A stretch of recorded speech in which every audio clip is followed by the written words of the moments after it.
I speak tonight for the dignity of man and the destiny of democracy. When you walk into the LBJ Museum and Library, you see 4 floors of glass. Our mission is at once the oldest and the most basic of this country. And you see those red boxes that are full of LBJ's papers. To right wrong, to do justice, to serve man. This is the story of how one man, in many ways, literally remade America. My father had big, bold dreams of bringing everybody into the tent of opportunity. Johnson saw America as a place where anyone could succeed.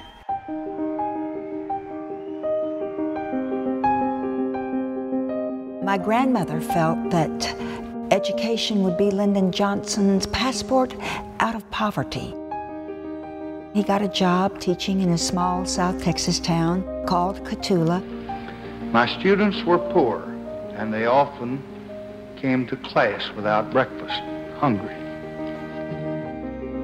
They knew, even in their youth, the pain of prejudice.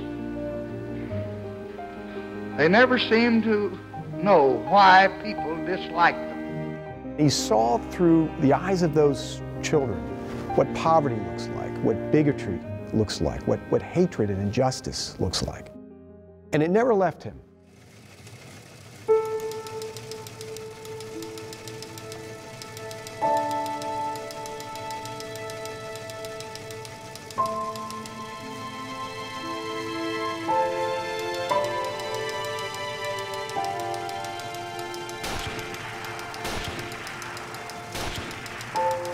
In Dallas, Texas, 3 shots were fired at President Kennedy's motorcade. The flash, apparently official, President Kennedy died at 1 p.m. Central Standard Time. In 1963, when LBJ became president, he was urged not to rock the boat. He was a new president. He had come to power after a tragic assassination. And Johnson says, what the hell is the presidency for if I can't use it to remake this country for the better? There was a kind of grandiosity to Lyndon Johnson. He never, so to speak, saw the top of the mountain. He wanted to keep reaching. Lyndon Johnson believed in the welfare and dignity, the decency and innate integrity of every individual. It was a belief backed by muscular action and an ambitious legislative agenda that rivaled that of FDR. Medicaid and Medicare. Head Start.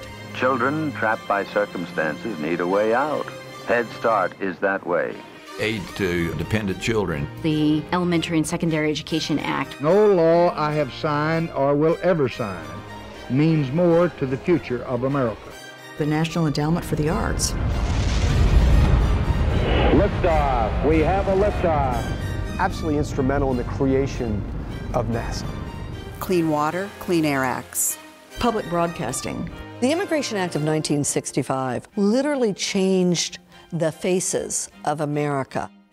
Above all, the dream of equal rights for all Americans. The Civil Rights Act and the Voting Rights Act. It is wrong, deadly wrong, to deny any of your fellow Americans the right to vote in this country. He understood that the fundamental right to vote undergirded every citizen's ability to ask for what they need and to fight for what they deserve. The president was in a joint session of Congress introducing the Voting Rights Bill. It was such a powerful, moving moment. It's all of us who must overcome the crippling legacy of bigotry and injustice. And we shall overcome. It's the only time I saw Martin Luther King cry. Tears just dripped down his cheek. LBJ signed over 200 pieces of legislation, much of it shaping the nation we live in today. But an escalating Vietnam War with its mounting casualties began to engulf his presidency. On March 31st, 1968, in an address from the Oval Office, Lyndon Johnson shocked the nation. I shall not seek, and I will not accept the nomination of my party for another term as your president. Johnson went home to his ranch in Stonewall, Texas, where he would begin making plans to build a school of public policy. A school designed to foster new generations of purpose-minded leaders who would continue his mission for social change. It was a race against time. When he went back to Texas, he was worn out. He really was not in good health. From that moment on, he knew he was a marked man. The LBJ school became his link to eternity. He wanted the LBJ school to not just be scholars, but to be practitioners. A school that would train people, young people, to come into government and want to be in public service. But LBJ's dream to inspire young leaders to think big and act bold, a school that was to be his link to eternity, nearly failed right out of the gate. We received very few applications. The Vietnam conflict had accelerated, and he still received a great deal of blame. There was a fog hanging over the school during that period, all as a result of the anti-Vietnam movement.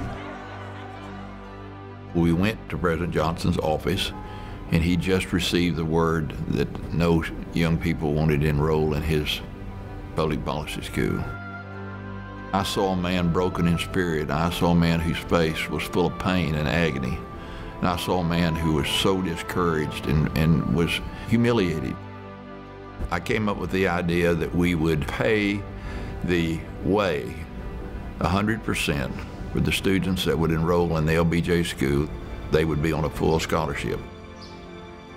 That was the determinant factor for me, and I think it was, quite candidly, for a lot of other students. The school opened. Lyndon Johnson was alive to see the first class of the LBJ school. They didn't realize it then, but that first class of students was on the forefront of a coming sea change and how the world would remember LBJ's presidency. The epiphany for me was my first year at the school, how federal policy could be better utilized and leveraged to help underprivileged kids. The great importance of Lyndon Johnson's legacy is that he believed in the use of government to advance the national well-being. I was a child of Appalachia in a coal mining town in eastern Ohio. It's a safe bet I wouldn't be sitting here today if it hadn't been for the war on poverty. Those programs gave us hope and opportunity. For 50 years, as we came to understand the enduring impact of the 36 presidents' domestic legacy, the LBJ School rose to prominence. The school's rocky start strengthened the resolve of its faculty, who had served in government at the highest levels, often during tumultuous times. After the Berlin Wall came down, we had 22 students in Budapest in Hungary, and we had about 10 or 12 students in Poland.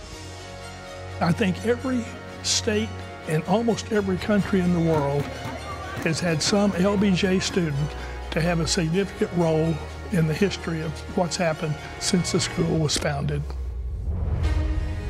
Our faculty here and our students here and our alumni here, they are doing things. They are in the middle of the most contentious problems. They're trying to solve them.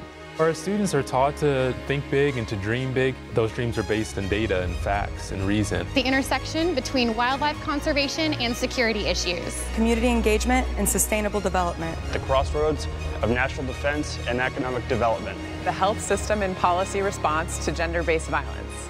They come to the LBJ school because they give a damn. If they fail, they get back up and try again. That's the DNA of the school.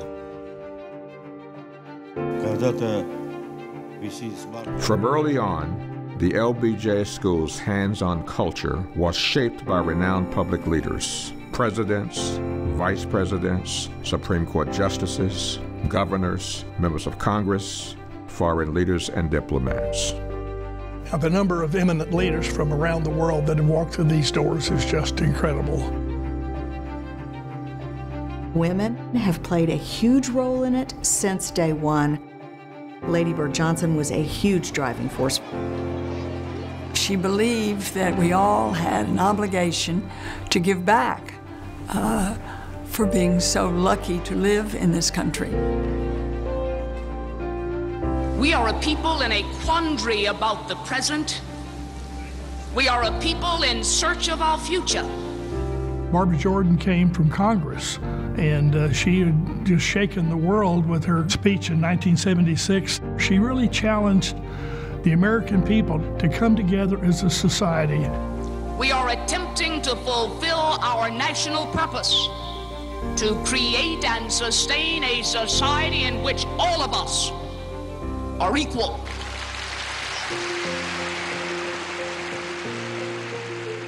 Those words resonate more than ever today. They capture our hopes and dreams, even in a time of crisis. They capture the essence of Lyndon Johnson and what it means to be part of the LBJ School of Public Affairs. Having the chance to attend a school that bore not only his name, but had this deep commitment to his legacy was transformative. When you're faced with big challenges, you have to keep your eyes on innovative solutions. Today, more than any other time, we need students who have purpose, who have passion, and who we can train to take that purpose and passion and move it in a way that makes a difference.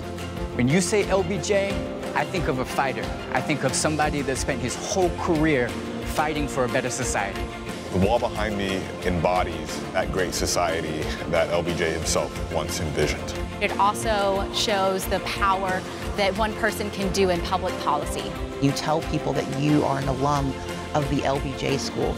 That says something. It says that you have a commitment to civil rights and to social justice, that you believe that policy has to follow idea, and that action requires that you push forward even in the face of challenge. We have an obligation to continue his legacy. If the president were alive today and could see the students of the LBJ school walk up those steps and cast their eyes upon those bill captions of the legislation he wrote, he would say, they're my young men and they're my young women, and that's why we're going to save this country.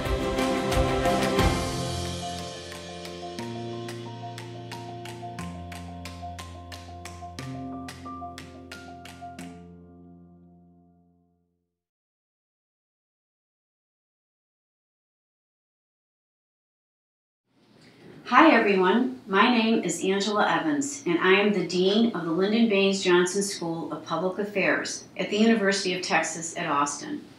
Welcome to the first of 2 LBJ forums to mark the 50th anniversary of the school and to inspire the next generation of leaders. First, a warning.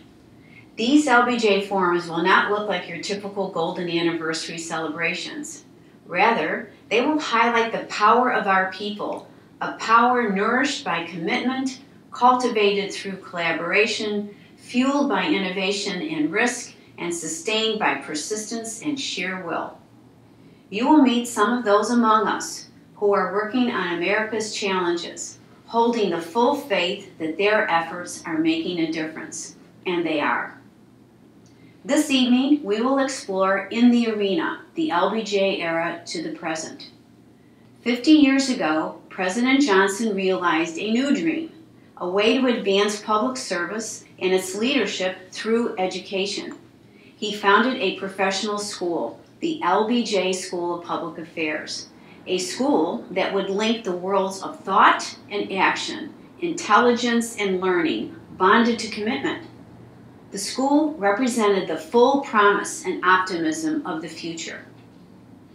The school's not merely a living memorial to the unwavering conviction that LBJ had in the power of democracy, Lyndon Johnson understood that the school would bring democracy alive through young people seeking knowledge and know-how, practice and experience, and the excitement of exchanging ideas about the world. President Johnson's purpose was to infuse a steady flow of practical talent to assume public responsibility for government and leadership. At this 50th anniversary, we hope to show that the belief in the glory and power of our democracy has not diminished. Our commitment to knowledge, innovation, and action is alive and strong.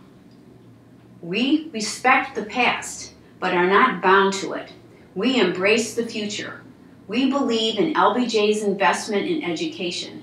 We believe the role of our school is to discover new ideas and those who hold them, to navigate the complexities of civic life, and to prepare the next generation of public leadership who will use what they have learned to secure our democracy. Today and next week, you will meet some of the world's most influential political and business figures whose work embodies those values of discovery and leadership as we grapple with our nation's crises. We'll kick off with CBS senior political analyst and author John Dickerson, interviewing Ford Foundation President Darren Walker, followed by two leaders who have shattered boundaries in their own lives, the 14th Librarian of Congress, Dr. Carla Hayden, and United Therapeutics Chairwoman and CEO Martine Rothblatt.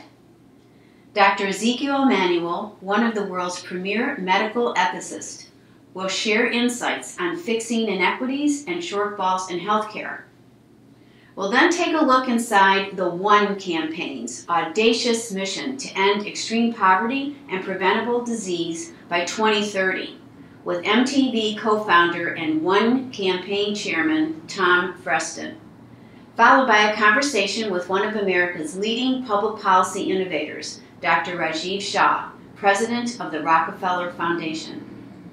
Lastly, I have the honor of interviewing Sherrie Westin, president of Social Impact and Philanthropy at Sesame Workshop, and the woman behind Sesame Street's use of TV programming to open educational opportunities for poor children, including refugees, around the world.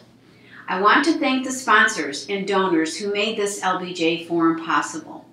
President Johnson's extraordinary daughters, Linda Johnson Robb and Luci Baines Johnson, BP, Ascension Seton, ExxonMobil, the J.B. Fuqua Foundation, Dee Dee Rose in honor of Tom Johnson, Paul and Ada Kinshirf, the Knight Foundation, and the Wasserman Foundation.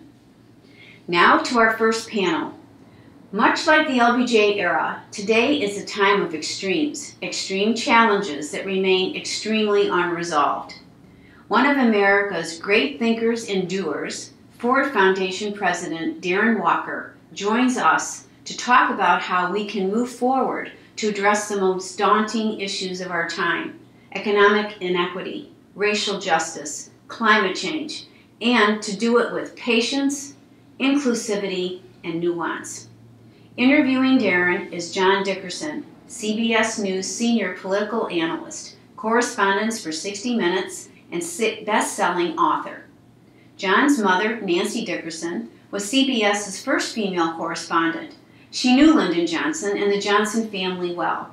Welcome, John and Darren. Thank you so much, Angela. And I am here with Darren Walker, who is the president of the Ford Foundation. Darren, it's great to be with you. Thank you, John.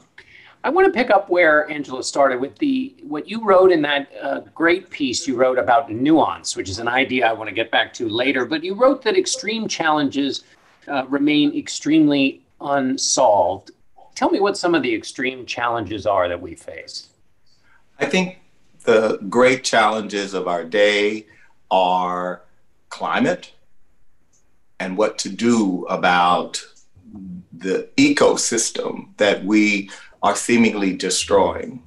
I think in our country, the legacy of racism and the racialized caste system that we have lived under for 400 years remains a major barrier to achieving the ideals that our founding fathers documented in those great documents, the Bill of Rights, the Constitution. We are far from realizing those ideas, John. So we've got work to do.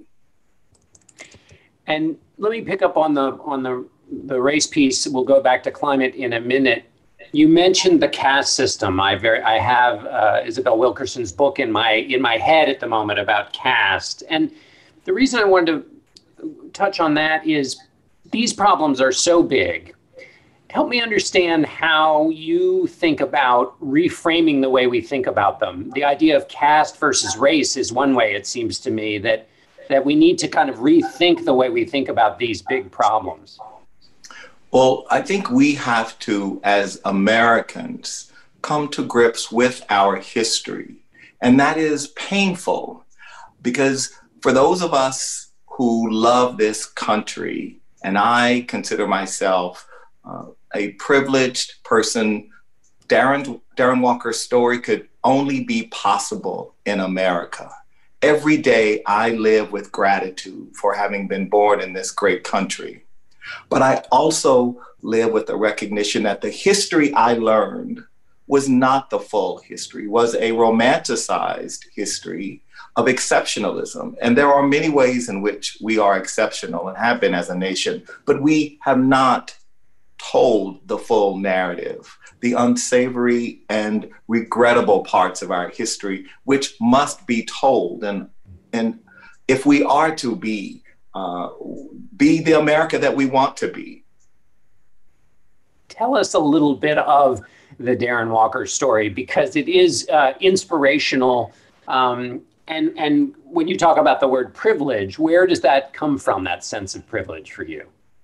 Well, I think it's so appropriate that we are on the occasion of LBJ and this great LBJ school meeting, John, because it was in 1965 on a dirt road in a little shotgun shack where a woman approached the porch to talk to my mother about a program in the summer of 1965, a program that President Johnson and Mrs. Johnson were strong advocates for. The name of the program was called Head Start, and I was lucky enough to be enrolled in the first class of Head Start in 1965. That was Lyndon Johnson's vision. His vision included boys and girls like me who were born without privilege, but with dreams.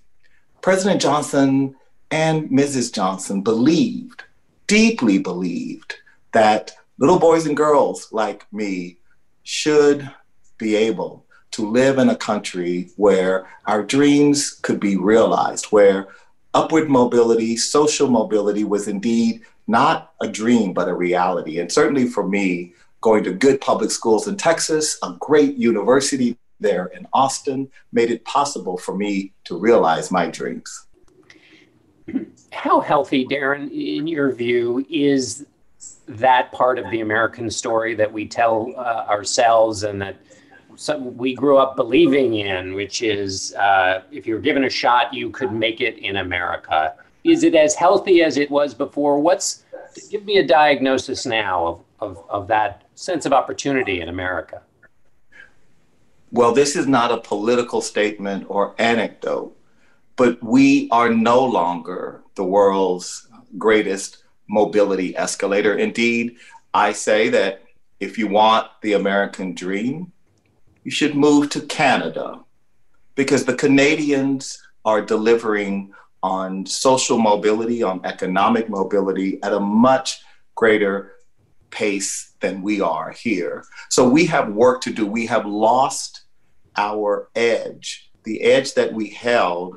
And I believe, as President Johnson believed, that we, in order to be a great country, needed to invest in our public assets, in our human capital, in the public goods that make it possible, and that indeed made it possible for the United States to be the envy of the world. It was the investments in the public assets, the public goods that were the platform for the tremendous growth that we saw in the United States in the 1960s, 70s, and 80s.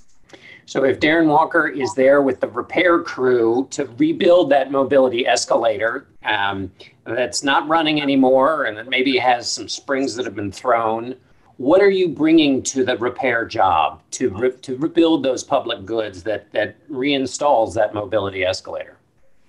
I would bring first a commitment to moral leadership, to the idea that our leaders need to step outside of themselves and short-term interests. Indeed, I come back to President Johnson again because he knew that by advocating for the inclusion of African Americans and Latinx and poor people, that he indeed was putting his own political career at risk.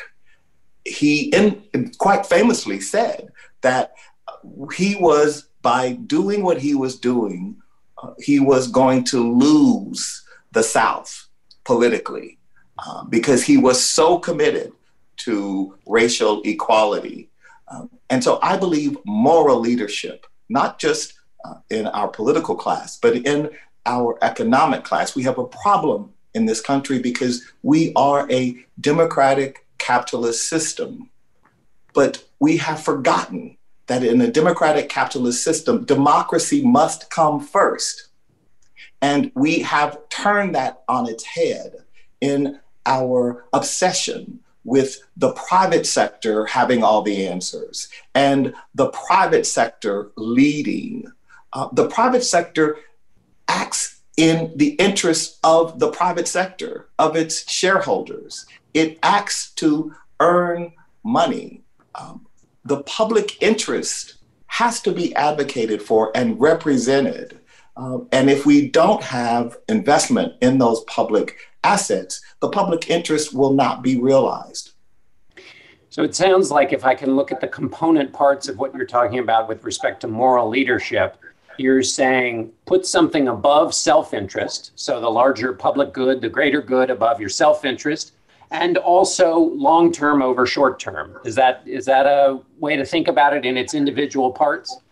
Absolutely, John. We have to think about long-term. Part of the reason we are in the challenge we are in today is because we haven't made the long-term investments in government capacity. We haven't made the long-term investments in education, and in transportation, in housing. We've abandoned our commitment to those areas. How do you make this case in the work that you do, and as you try to motivate and encourage other people to sublimate their self-interest, to think about the greater good in the long term rather than the short term, because so many other cultural forces, I mean, if you want a movie now or a ride somewhere or a box of wine or your food delivered, it all comes instantaneously. Instant gratification has become ever more the part of our culture. How do you break through all the impulses that get us to be extreme and instantaneous to get people to focus on what you've been talking about? Well, I do think that from where I sit in philanthropy, we have a role to play.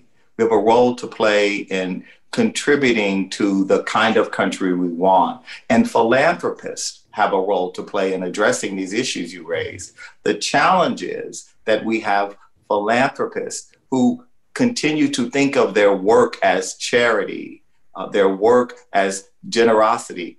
These are very important impulses. And in fact, Andrew Carnegie in 1889, in his great essay, The Gospel of Wealth, he talked about these issues of charity and generosity and how men like him and Rockefeller needed to give back.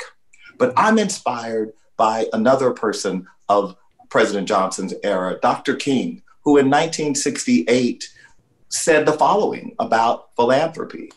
Philanthropy is commendable, but it should not allow the philanthropist to overlook the economic injustice which makes philanthropy necessary. Yeah. And what Dr. King was saying was the work of philanthropy is not only generosity and charity, but it must also be dignity and justice.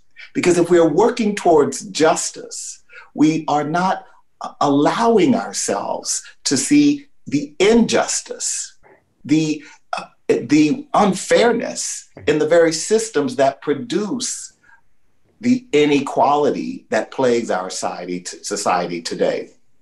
So what it sounds like you're describing is a framework of thinking, which is that a lot of people sort of send their money and their concern and their attention to kind of the end product of what may very well be a systemic way of behaving that is always going to deliver, that no matter how much you attend to the end result, if you don't attend to the systemic issues that are causing it, you're never really going to get anywhere. And that your thinking needs to change to think more about the systems at the heart of these crises that we're talking about, rather than just the end state. Is that a fair way to think about it? Exactly, John. That is exactly the way to think about it. And the shorthand is, we have said, for those of us who are privileged, and I have lived without privilege and with today great privilege, we say, what do we need to do to give back? How do we give back? I think the question for privileged people like me is not, how do I give back and what am I willing to give back? It is, what am I willing to give up? Because we privileged people, we people who have benefited from the great bounty of this country, while most Americans have stagnated, most American workers, their wages have stagnated for the last 3 decades. They have been left behind and left out economically. It's part of why we are experiencing the body politic we see today. So we have to ask, among the privileged in this country, what are we willing to give up so that America can be America? Right. To get back to that idea of moral leadership, giving up something for a greater good is an act in and of itself that lends value and support for that greater good. Because we are, in essence, by giving something up, you're testifying to the importance of the thing in the end that you're trying to build up. And that's the moral leadership you were talking about. Exactly. Climate. I want to talk to you about climate, and then I want to talk to you about the idea of build back better, which is a phrase that Joe Biden is using, but it existed before the Biden campaign, and it came out of the world of development and philanthropy, and so I want to talk to you about that. But let's talk about climate first. It's such a big issue. How do you help people not get overwhelmed by the size of it, and to help them also realize that if you don't take care of it now, by the time you feel it even more acutely than we do today, it's going to be too late?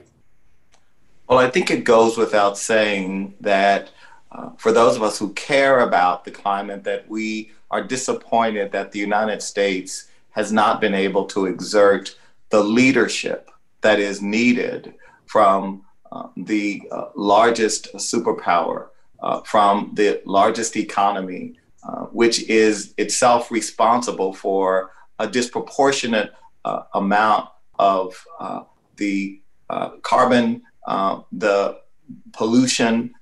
It is on us. And I think we as a country have to, as a matter of public policy, engage on this issue. We need the private sector to engage, and we need citizens to engage and recognize that we're going to have to make some hard choices. But we have to understand who's going to be harmed the most by those choices and put in place the safety net, if you will, the shock absorbers for those people, particularly people in industries like coal production, who are going to be dislocated, if you will, and will have the kind of economic fallout that we need to be preparing for. And I just think that, without the sort of 3 legs of the stool, public, private, and government working on this together and globally, it's going to be very hard to imagine how we get out of this climate catastrophe. When you talk about leadership and for somebody who's younger, who's maybe in college or getting out of college and is thinking about what role they want to play in life, what does leadership mean? How does somebody get a hold? Because when somebody sees you, they think, well, you're a leader. Of course you know about leadership. But how does one get to be a leader? Is there some guidance you would give to somebody who wants to do more than just look out for their own self-interest, but isn't sure exactly what being a leader really means? I think we've lost something in this country that deeply troubles me. The idea of leadership, I first learned about as a boy in my junior high school, and leadership was about service. I learned that from listening to John Kennedy, to President Johnson. They talked about service and the idea that service, and certainly public service, was among the most noble pursuits an American could aspire to. We have degraded that idea. We have degraded the idea, first, of government, which is an abomination that there has been a campaign to discredit government. Government is us, and leadership in government should reflect the most noble ideas, those values of service. So for me, I think, and we need different mechanisms to encourage service, and we need to use the word service. We've lost that in our lexicon. Parents don't tell their children, and particularly wealthy parents, and this isn't an indictment, a generalization, it's a different idea, a different mindset. A generation or two ago, entire swaths of privileged Americans all saw their role not as getting rich or richer, but as serving. It's why we saw some of the great American families working in the State Department, in Foreign Service, working in the various arms of government, because this idea of service was a noble calling. We have lost that job, and we've got to get that back. To whom much is given, much is expected. That line of thinking. So while we're on the inspirational front here, do you have a source of sustenance? You mentioned Dr. King, you mentioned Lyndon Johnson. Sustenance either now for you or something as you were coming up that connected some of these ideas in your own life that inspired you, or a book or a speech or something somebody can turn to if they're in a starter course of becoming a leader and somebody who wants to give back in life? Well, to me as an African American, when I reflect on the history of the descendants of slaves in America, I can only be inspired and optimistic, because these Americans never gave up on their country. And when I think about people like Fannie Lou Hamer and John Lewis and so many others, how is it possible for me not to be inspired, to believe, to commit myself to every day getting up? And I am reminded of the words of my favorite poet, Langston Hughes, who in 1934 wrote a poem, "Let America Be America Again." And the first stanza, he says, "Let America be America again. America never was America to me." But he ends the final stanza by saying, "But yet someday America will be." So Langston Hughes was a very angry Black man because he could not realize his dreams, the dreams that other Americans could realize, because he was African American. But he believed in America, and he was a patriot, and he knew, and he was committed, while it might not happen in his lifetime, that indeed America would be America. And so when I read those kinds of words, I'm inspired. it gives me reasons for hope. Darren Walker, that's a beautiful way to end with those powerful words and that message. It's been a real pleasure talking to you, and thanks so much for your time. Thank you, John. Thank you to John and Darren for that powerful conversation. Now, I'm pleased to introduce two remarkable pioneers. Dr. Carla Hayden is the 14th Librarian of Congress, the first woman and the first African American to hold that post, and the first professional librarian appointed Librarian of Congress in over 60 years. Joining Dr. Hayden is Martine Rothblatt, who began her trailblazing by co-founding Sirius XM Radio. A UCLA alum with joint JD and MBA degrees, Martine then started United Therapeutics to find treatments for her daughter who was suffering from a deadly lung disease. One of biotech's most innovative CEOs, Martine is at the forefront of cloning and 3D manufacturing human organs and transporting those organs by drones to save lives. She is also a committed futurist and a vocal advocate for transgender rights. Please welcome Martine Rothblatt in conversation with Dr. Carla Hayden. Thank you, Dean Evans, and congratulations. Martine, it is wonderful to be with you as we think about legacies. And this has been a rough year, and we've had two people who have left legacies and left us all recently, Congressman John Lewis and Justice Ginsburg. And I just wondered, when you think about those legacies and legacies in the digital world, which you're so familiar with and helped shape, what has inspired you and motivated you? Thanks, Carla. It's great to be with you as well. What inspires me the most with legacies is summed up in the word gratitude.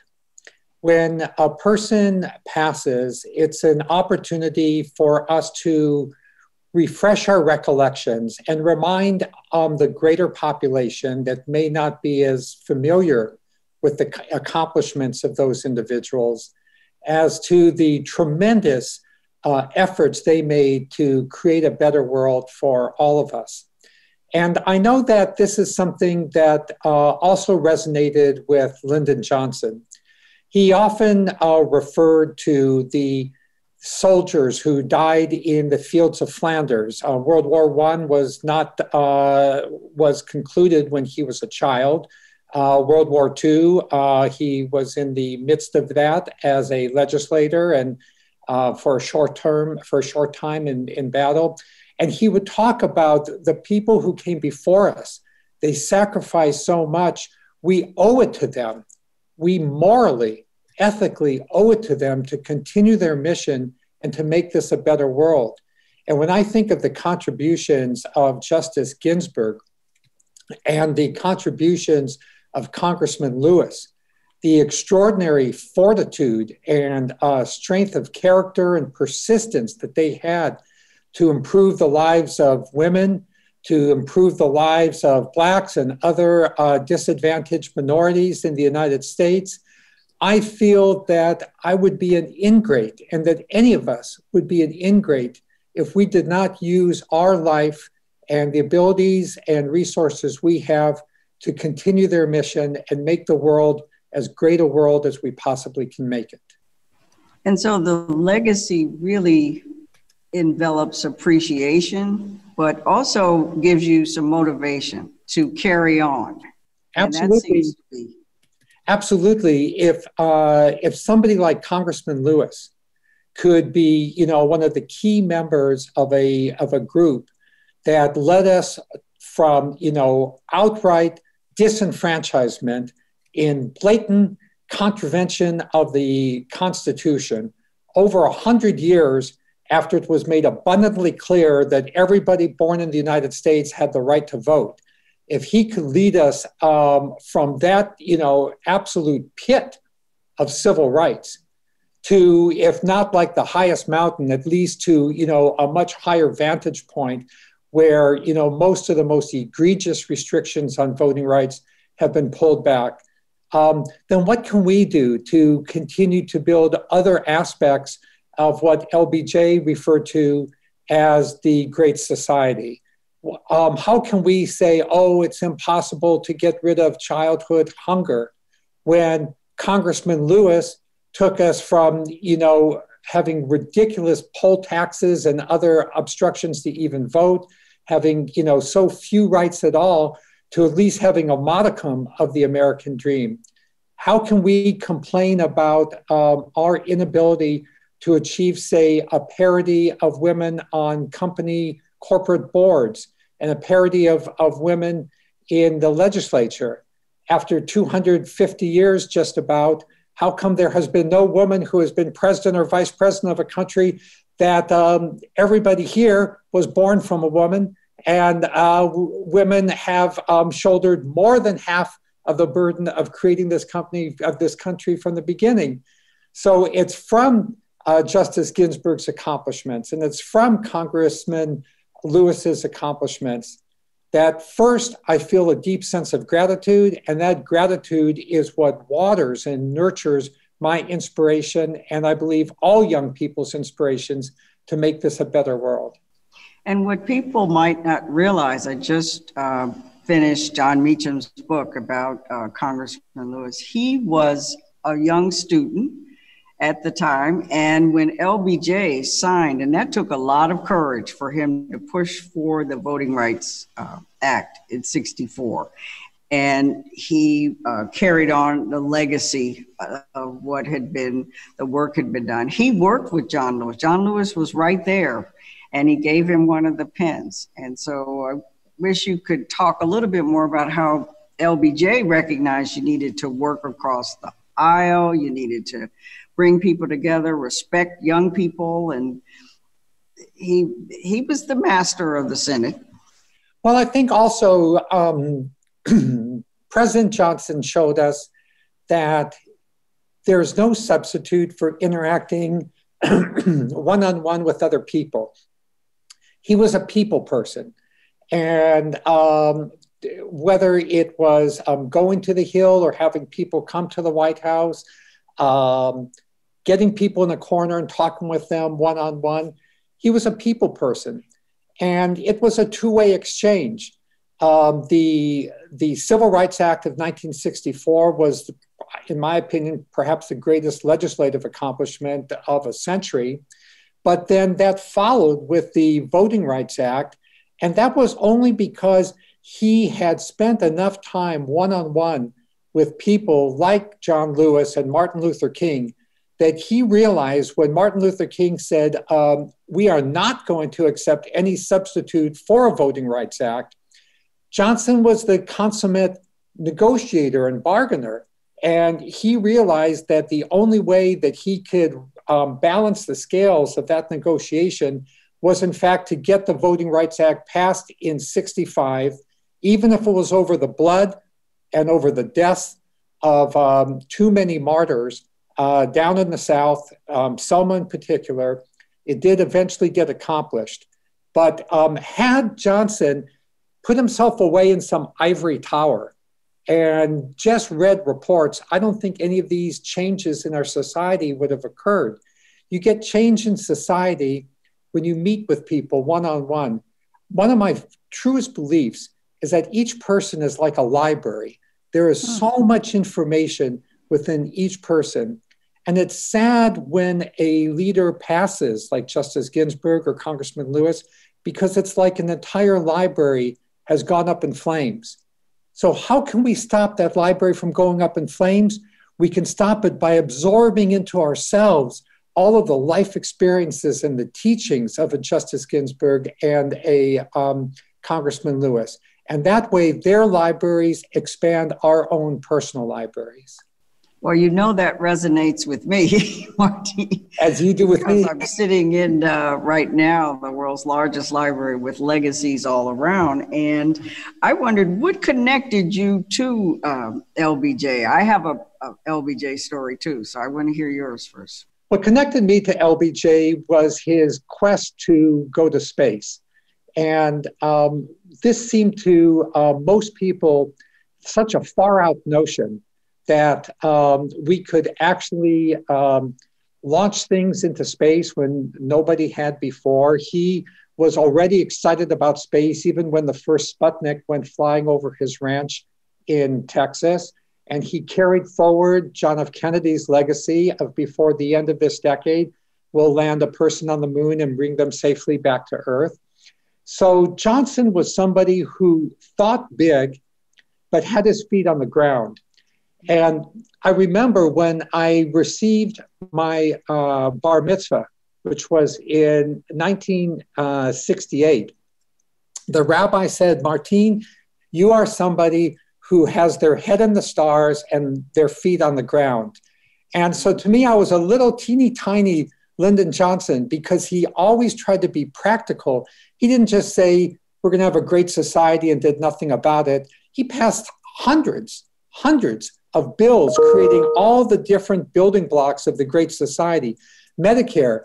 Today, our company makes medicines available to tens of millions of people that it would be impossible. There wouldn't be an ecosystem for this without Medicare, without Medicaid. This all came from Johnson.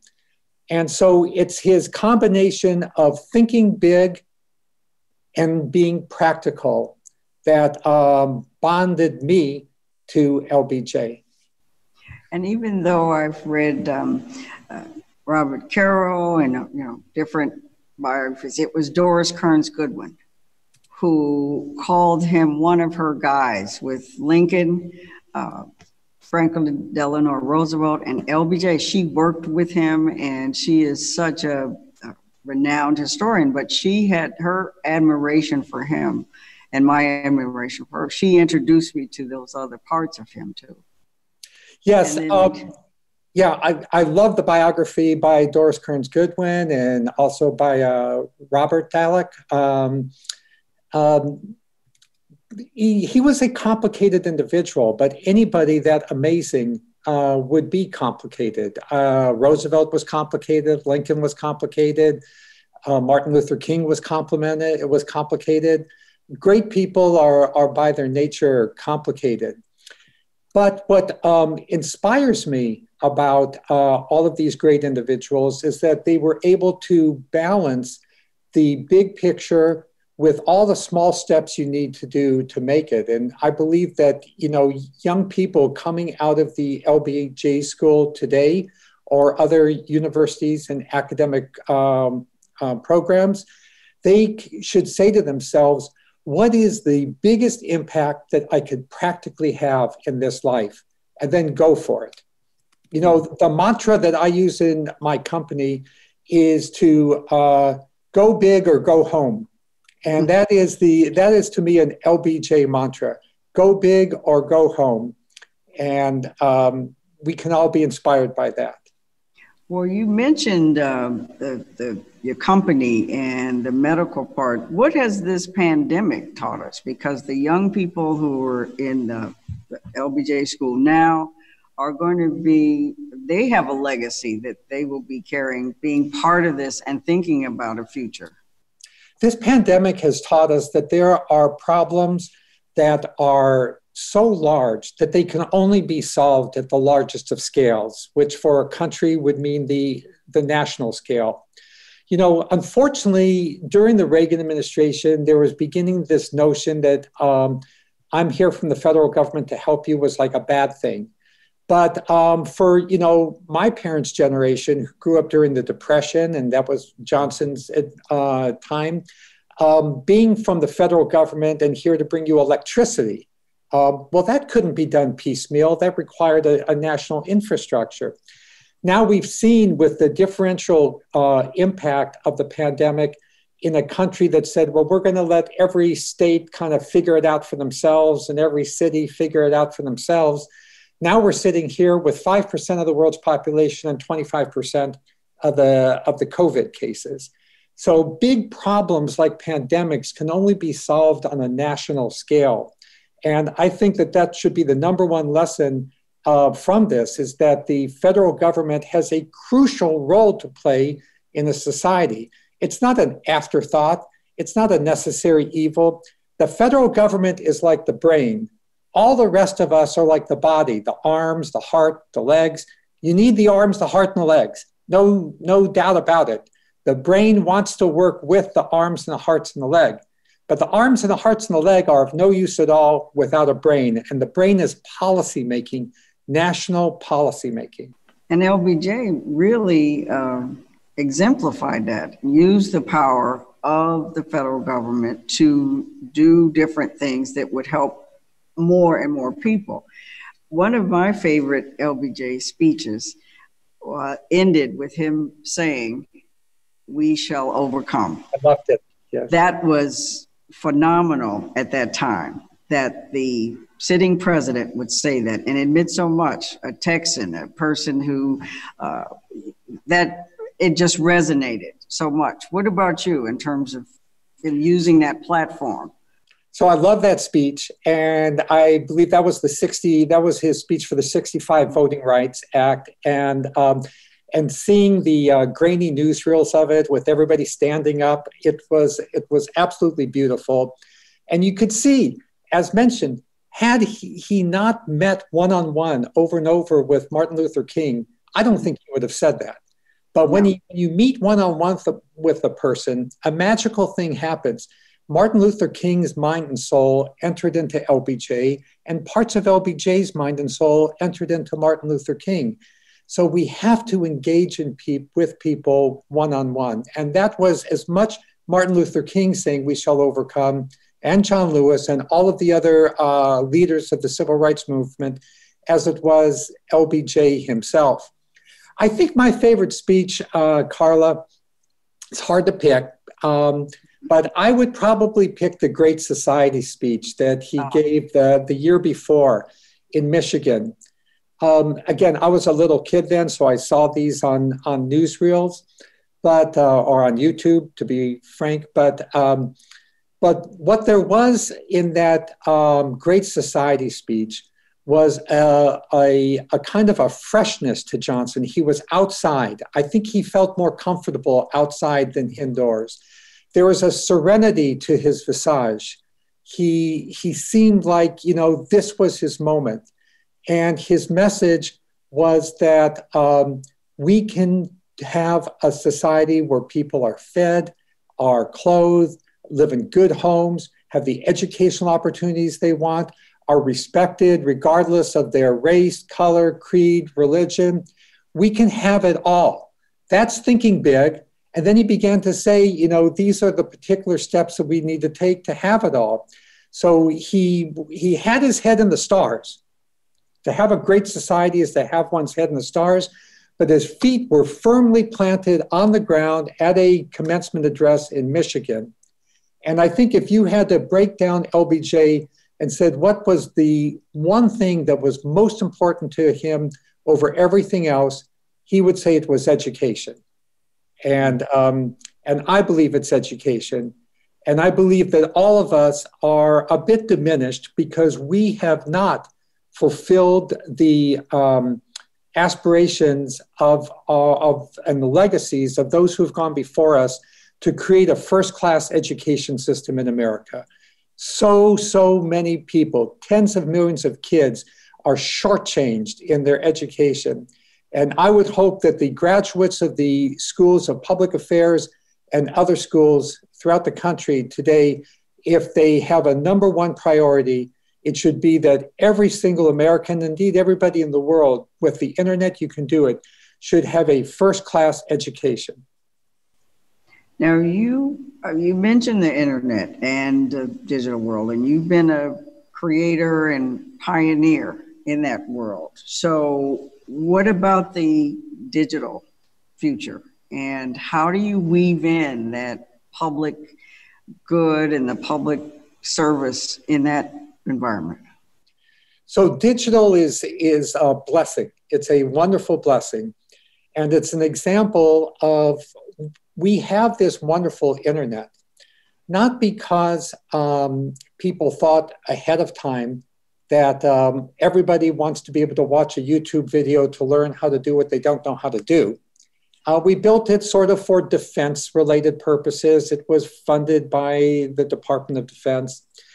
And as a result, I think everybody would agree the world is a better place. We all have more knowledge everywhere than we would have had before without the internet. So I believe that it's something that we should now make more and more available to everybody.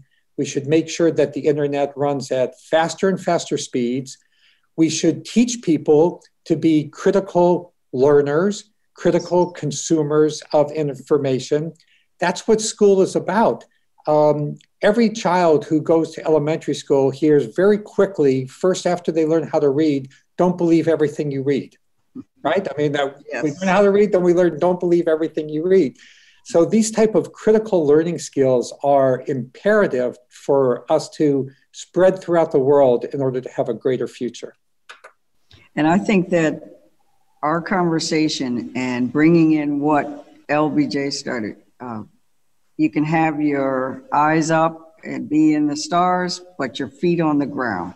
Absolutely. And that's why he matters today, because it seems like we're all going to have to do that and work together. So thank you, Martine. My pleasure, Carla. It's such an honor to be with you and to have a chance to talk about LBJ's legacy, Justice Ginsburg, Congressman Lewis. Thank you for being with me. Thanks. Our society will not be great until every young mind is set free to scan the farthest reaches of thought and imagination. LBJ was a bigger-than-life persuader-in-chief who tackled issue beyond issue beyond issue, and especially ones that are particularly close to my heart. I watched my parents just marvel at the extraordinary leadership he provided to push through historic legislation. President Johnson really, for me, defined the notion that you have to take care of the people in your community. My arena is making sure that children, no matter their zip code or the color of their skin, can reach their full potential. My passion for children who live in poverty has come from meeting children who live in poverty. I went to medical school at Stanford University, out to Harvard for my residency in pediatrics. In the legacy of LBJ, the school here is all bent on action. My clinical practice is on board an RV that travels to homeless shelters and food pantries and under bridges, basically looking for and caring for the hard-to-reach, high-risk kids in our community. I like to say that wealth is health. Your zip code is actually more important than your genetic code to your health. I want future leaders to challenge the status quo. LBJ taught school in Texas, and his first students were Mexican immigrants. I'm the daughter of immigrants. His legacy and his record of leadership is what drew me to the LBJ School. In October of 2019, I was honored to be selected as one of 100 influential LGBTQ leaders from around the world. One of our major goals at MasterCard and the MasterCard Center is to bring 500 million people into the formal economy by 2020. Economic independence is all about dignity, and it's the dignity of choice, the dignity of deciding what you want to do with your life and how you want to live your life and how you want to support your family. Whether it's Detroit or Delhi or Mumbai or Missouri, there's a feeling of connection and a look, I think, that passes between us that says, I see you and I'm grateful to you and we're in this together. I grew up on a farm, picking cotton, chopping cotton, hauling hay. My great-great-grandfather was a slave. My grandfather was a slave for part of his life. Segregation was, in many ways, an extension of slavery. Right now, I believe that I'm engaged in the most important work in the state and in the world, and that is taking concrete actions to turn the tide on climate change. What would shock most people is that in conservative Texas, we are on track to surpass California in the deployment of clean energy. We left this school, it having been ingrained in us that we could do anything we set our mind to do. And we needed to think big, and by thinking big, we could do big things.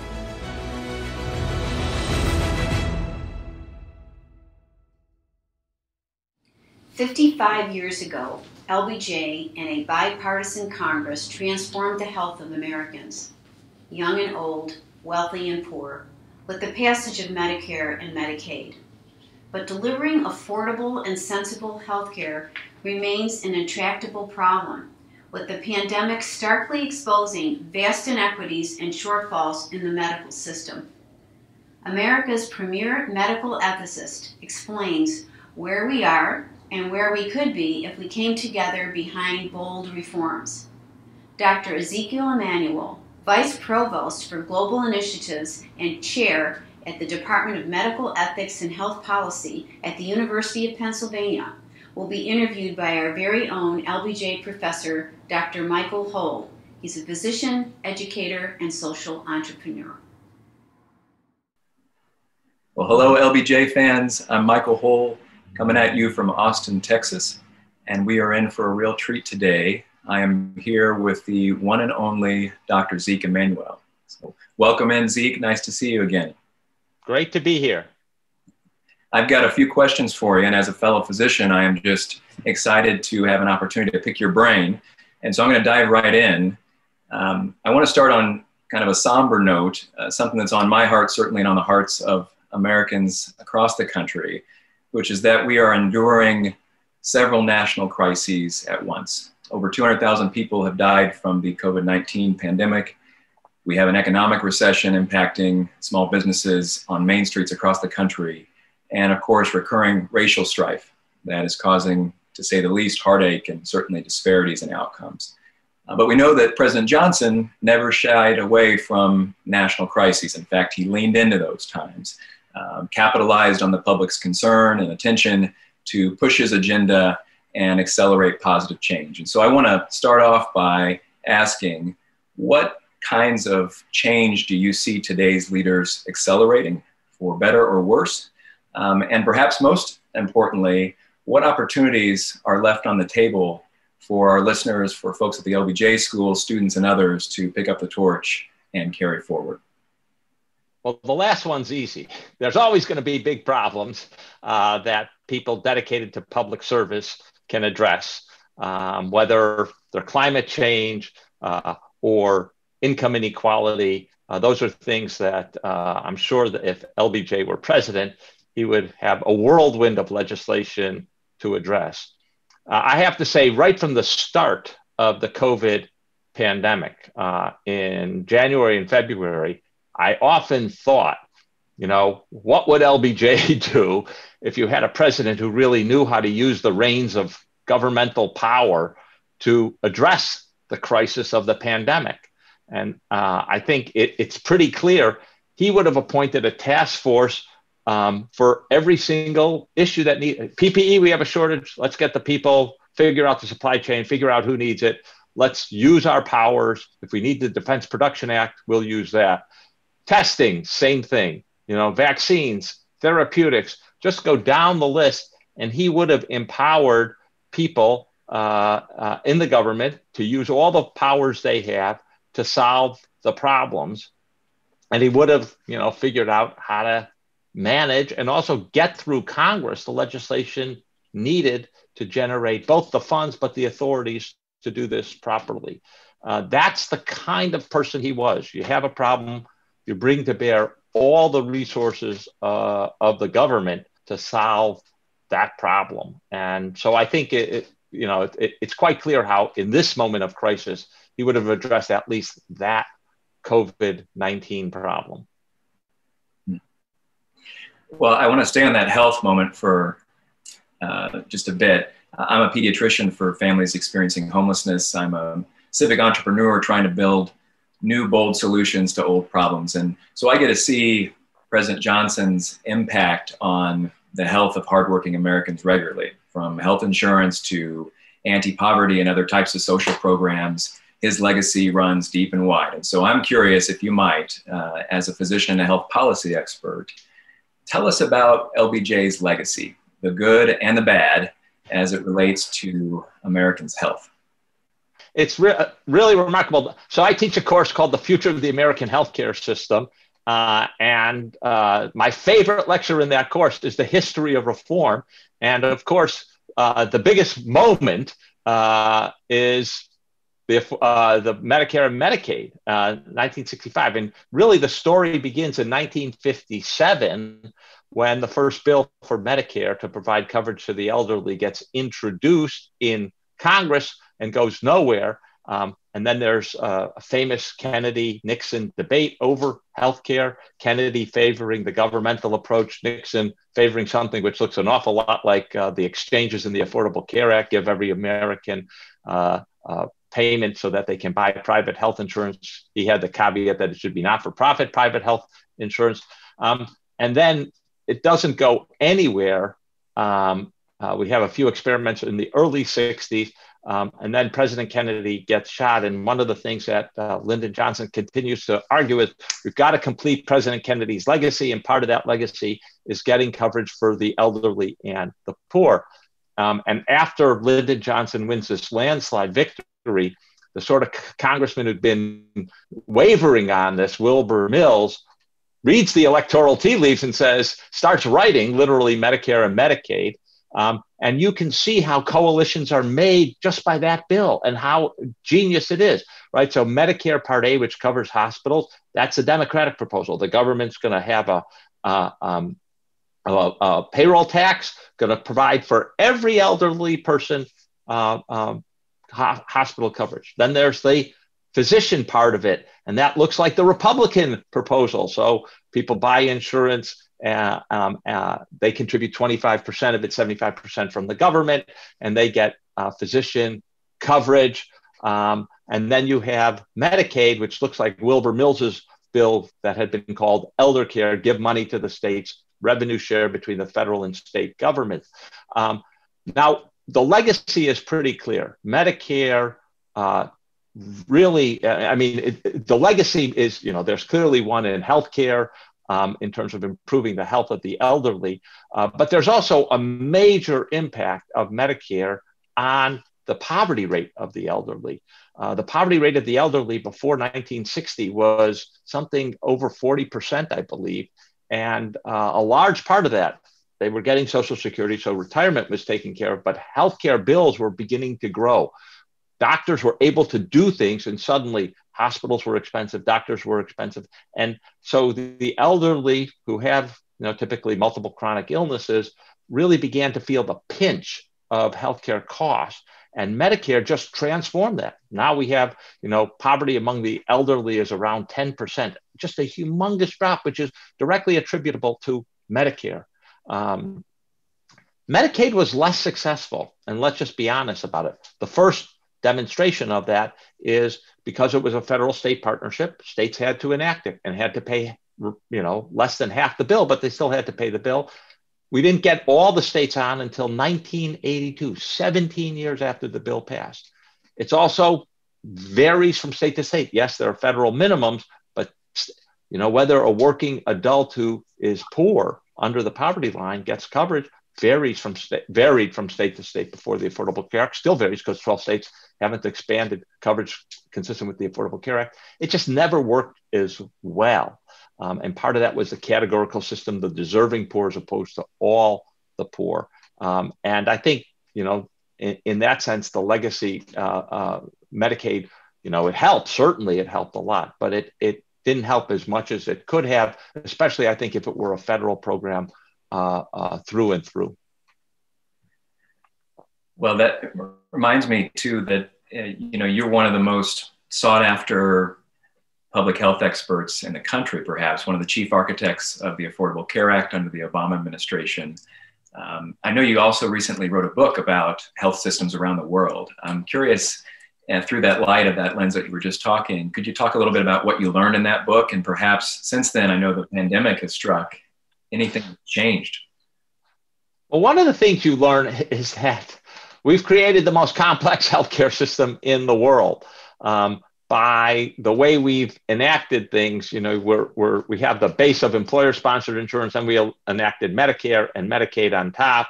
And then when we couldn't expand to universal coverage under Clinton, we added CHIP. We have a veterans part. We have TRICARE for the military. Then under the Affordable Care Act, we added the exchanges. That complexity is unmatched in the world. And I often joke, when you look around the world, we have a little bit of every healthcare system. You know, you want the British National Health Service, where the government really owns the hospitals and doctors. We got it in the VA. You want a system where it's single payer. We've got Medicare. You want a system that people have subsidies to purchase among insurers. That's like Netherlands and Germany. We've got all of that. That's our exchanges. But that complexity comes at huge costs in terms of administration. It confuses people. It's hard to navigate coverage. So I think one of the dictums that we need going forward is simplification. So if I've learned anything from looking overseas, simplification. And by the way, also looking overseas, you can have universal coverage while retaining multiple private insurers that we have in the United States. No contradiction in that. Germany, the Netherlands, Switzerland, all have that kind of system. Well, we certainly got a lot of decisions on the horizon about that system. And not a secret that you're a world-class bioethicist. I didn't know that you're the most cited in history, which is quite impressive. And I'm wondering if you can answer this next question through that lens. I'm curious how ethics could guide our nation's decisions on the horizon. For example, when a vaccine becomes available, what segments of our population should get it first? And perhaps a bit more broadly, how might ethics guide us as we redesign our health and social systems to prevent some of these disparities in health that the pandemic has so sadly highlighted for us? Wow, those are complicated questions. But let's just speak for, we know that when we get a vaccine in the midst of this coronavirus, we're going to have to allocate it. We're not going to have enough doses for 330 million Americans out of the box, or even 220 million Americans, a number needed for herd immunity out of the box. So we're going to have to progressively distribute it. That's an issue of distributive justice. And one of the things I think that has distinguished the COVID-19 pandemic from other situations is the immediate recognition by everybody that this is an ethical issue and the ethicists have to be at the table right from the start. And that is very different from, I think, almost all of history when it comes to these kind of major decisions about policy. So there are a number of initiatives going on to talk about what are the key values. Let me just say, I think actually the key values in allocating a scarce resource like a COVID vaccine are three. First, you want to limit harm and do the most good you can in the world. And that's the most important goal. Second, you want to mitigate disadvantage. People who have been historically disadvantaged, either because they die young or they're exposed to this, more likely to be exposed to this vaccine, contract it, be hospitalized, maybe even die from it. They need priority and they need their disadvantage mitigated. And last, you want to give equal concern to people. So no discrimination on the basis of irrelevant categories, race or religion. And it seems to me those are deep, deep American values. And those are values that Lyndon Johnson, really tried to embody. And I think, make sure we're embodied in legislation.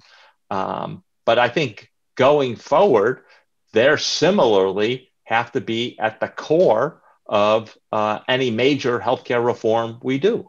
We have to make sure we take care of disparities.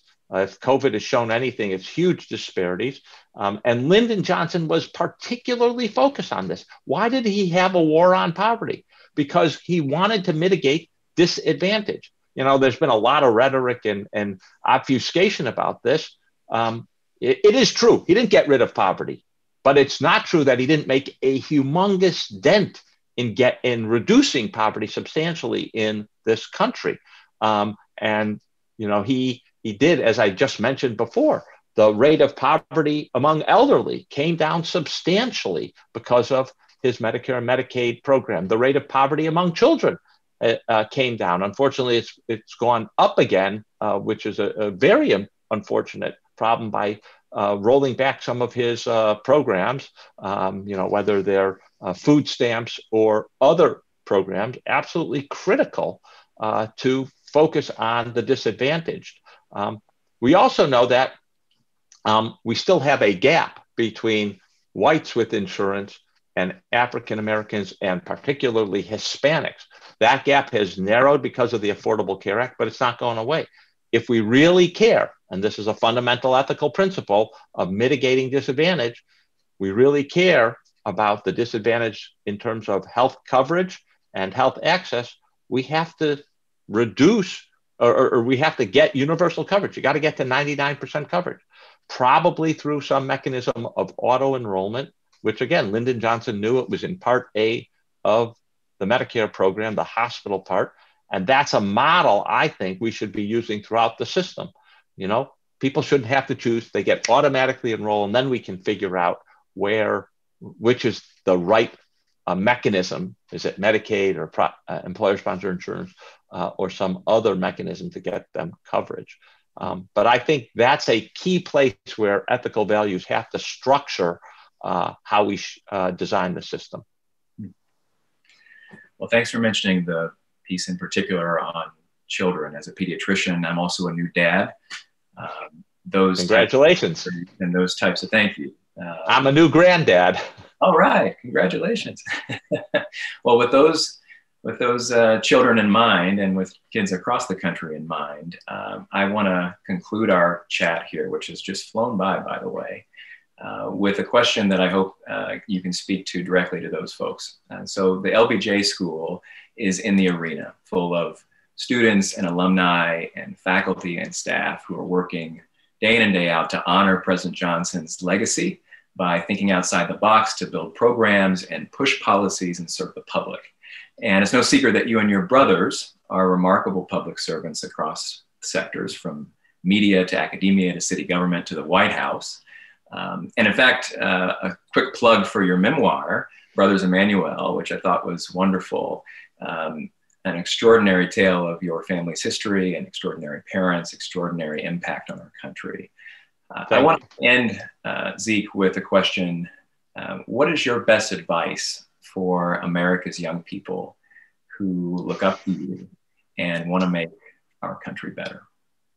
So maybe I can take the prerogative of answering in true political fashion and answer a different question first and then come back to the one you really did ask. You're the boss. You are a pediatrician, and the person we're talking about, Lyndon Johnson, cared deeply about children, and he understood the importance of investing in future generations.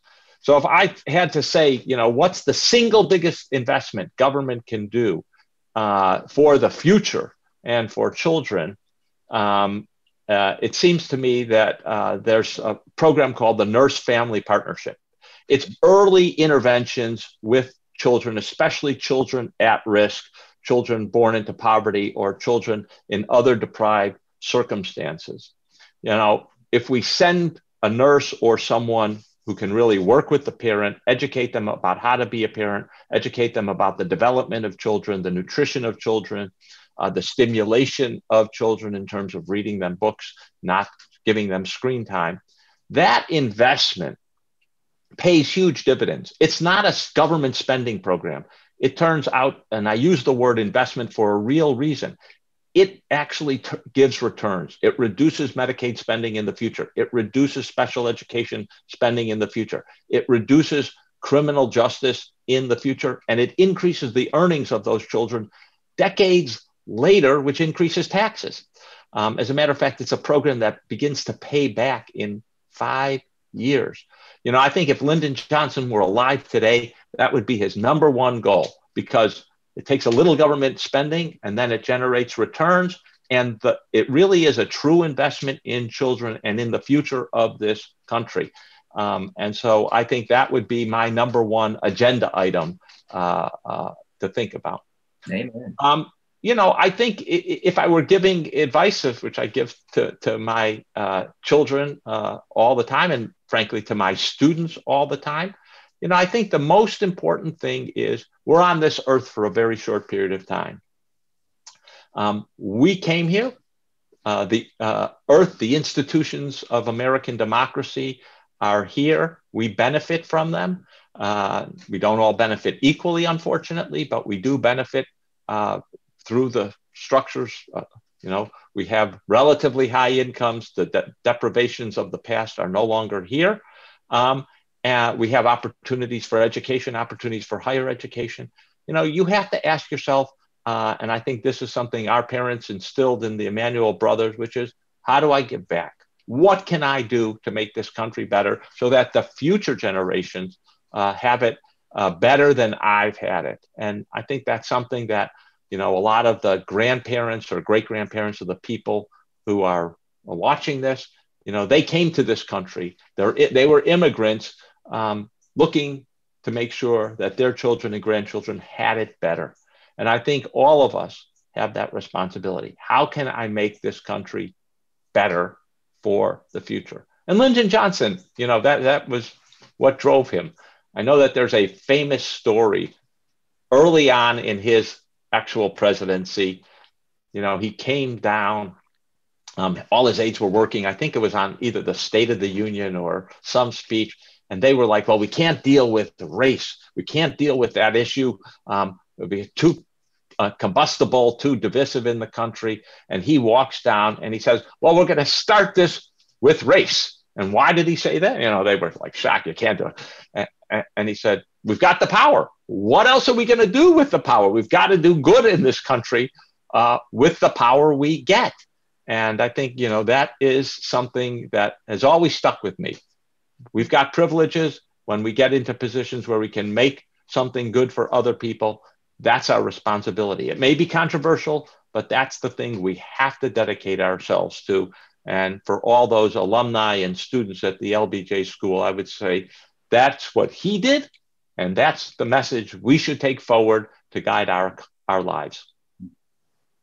To do good in this country with the power we get. I can't think of a better way to end this.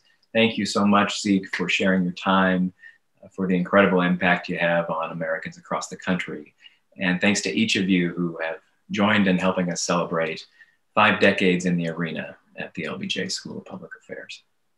Thank you very much. It's been a pleasure, and I wish well to all the students and alumni.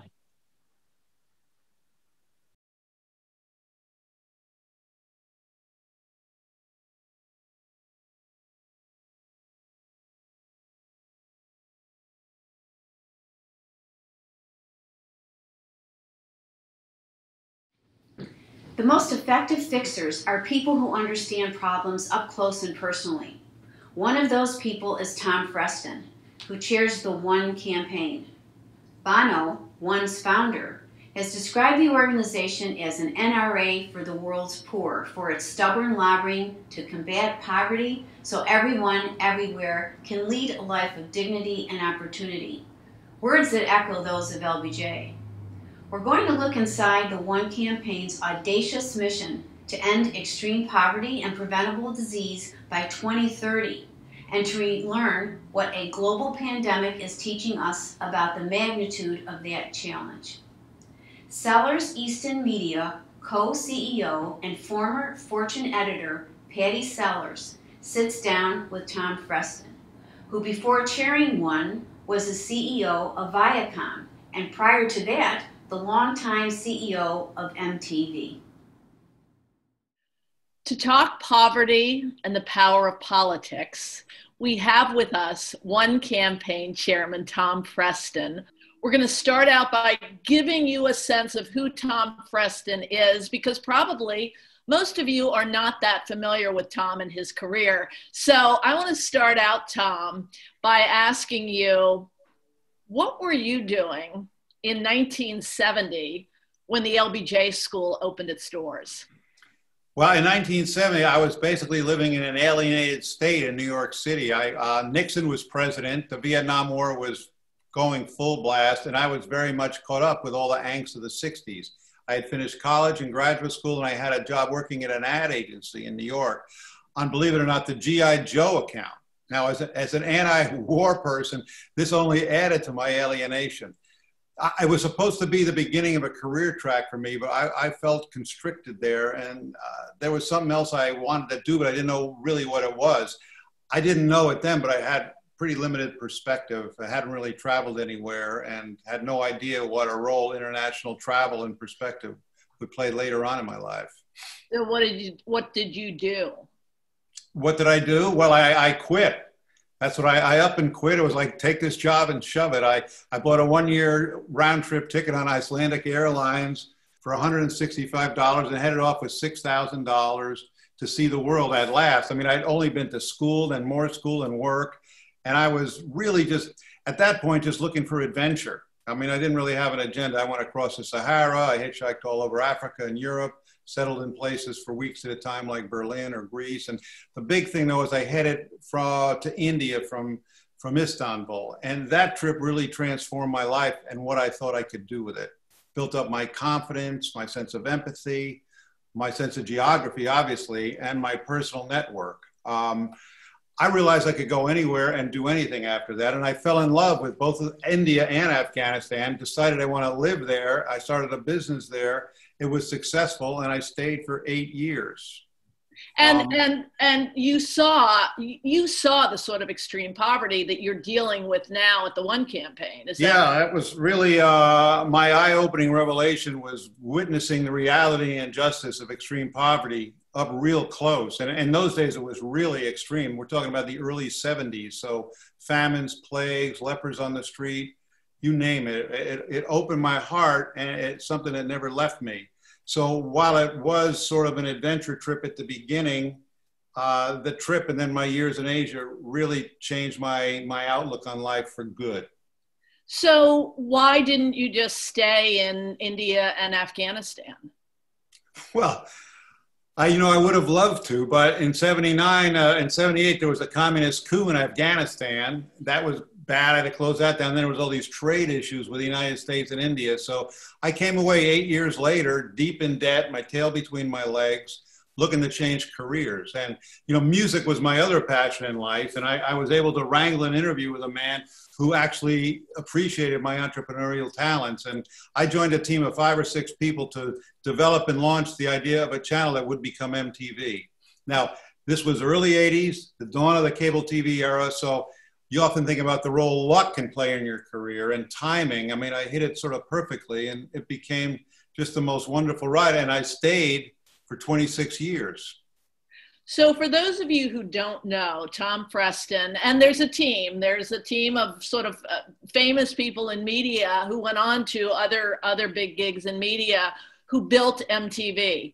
But I will declare Tom Freston as the father of MTV. And Tom, the reason that we think you're particularly relevant for this LBJ forum, one of many reasons, is that you brilliantly used that platform to impact policy. And I'm curious whether with Rock the Vote and Choose or Lose and other programs, Live Aid, when you started building MTV, did you see it as a platform to change the world, or did that come later? No, we just want to get on the air, and it was strictly an entertainment option when we started it. But we soon came to realize we built what today people would say was a large, engaging platform, and we figured we could do good things on that platform. And if we did that, it would be good for our business. It would give us more dimension, more credibility. We'd be more important in the culture. So we were a driver in the Live Aid concert back in 1985.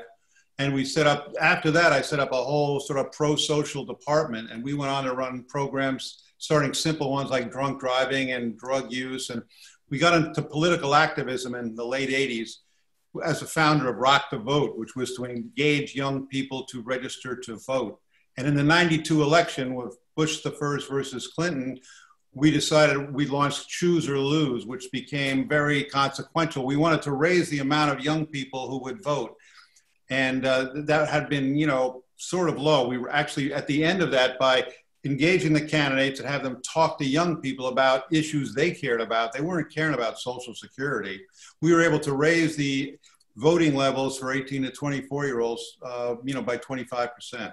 Wow. And it sort of went on from there, but we were always very conscious of, and I used to bonus people. It was part of their, compensation packages, what kind of social platform usage we could do in any given year. So Tom went on to become CEO of Viacom, the parent company of MTV and Nickelodeon and a lot of other large media cable channels. Tom got fired. Tom got fired in 2006, am I right, by the notoriously irascible Sumner Redstone. And Tom, that is when you kind of began your career path with Bono and Oprah Winfrey, but tell us about connecting with Bono. Well, I got fired, which really blew me back on my heels. And the next morning, the first person to call me, really calling me from Ireland, was Bono, who was we'd known each other for 20 some odd years. MTV and U2 kind of came up together. But he called me up, he said, "Fuck Sumner Redstone." Those were his exact words. He says, "This is the best thing that's ever happened to you. Now I have a great opportunity for you. I want you to run RED. I just started this thing called RED. We're going to partner with companies and generate money for HIV/AIDS in Africa." I mean, I hadn't even really heard of it at that point. But then he has the phone later that day. Steve Jobs is calling me. Bill Gates is calling me. Bono's this incredible networker. It ended up with me agreeing not to run RED, but I said I would help him reorganize his whole social impact world. He had RED, he had another thing called Data. And that was in 2007. And in the process of that, I got fascinated because I had to meet all these people who worked there, who were young activists, who I really never met before. So I got really engaged. I made some recommendations about a new CEO for one and putting these organizations together. And I've been the board chair ever since for over 12 years now. So tell us what one does. Well, one's a global advocacy movement. And, our goal is, to campaign to end extreme poverty. As you said, Bono would call us the NRA for this extreme poor. He said, almost everything, shoe manufacturers, aluminum makers, everybody has an advocacy organization, but poor people don't. So that was sort of a white space and we were going to fill it. And we got people like, Bill Gates and Michael Bloomberg and Warren Buffett and George Soros and John Doerr and Jeff Skoll and all these amazing people to help fund us in these years. It's been really, quite a wonderful thing. But it's not a charity. It's about justice and equality. Just because where you were born shouldn't, determine if you live or you die. And we really depend on raising people's voices. So we lobby political leaders on the inside and we run cutting edge campaigns on the outside to put pressure on these leaders. Very consciously bipartisan, that's the way you get things done. And our focus has primarily been on Africa, and we have an increasing organization on the ground there, but we're looking to, empower citizens to hold governments to account. So this audacious goal to end extreme poverty by 2030, where are you on that track, and how does the COVID-19 pandemic impact your progress? Well, I got some bad news, but if you take a step back, the progress in reducing extreme poverty has been amazing. Millions of lives have been saved, maternal mortality is reduced, more kids are in school, countries that had broken economies are now witnessing record levels of growth. And since 1990 to 2010, global poverty was cut in half, and that's continued. But COVID has come along, and it has been a massive shock to both the public's health, but all in these poorer countries, but also to their economies. Just like we've seen in Europe and the States, countries in Africa have been hammered. Joblessness is up, hunger levels are up, businesses are collapsing. The tourist sector alone has just ground to a total halt. Remittances, which were a large source of income, are way down, commodities. So there's one bad thing after another, but it means that billions of dollars has been lost. So we're now witnessing the first increase in global poverty in over 20 years, rolling back, huge gains. And, we've kind of pivoted our organization to deal with that head on. So give us an example of something that one is doing now in light of the pandemic. A big, audacious program?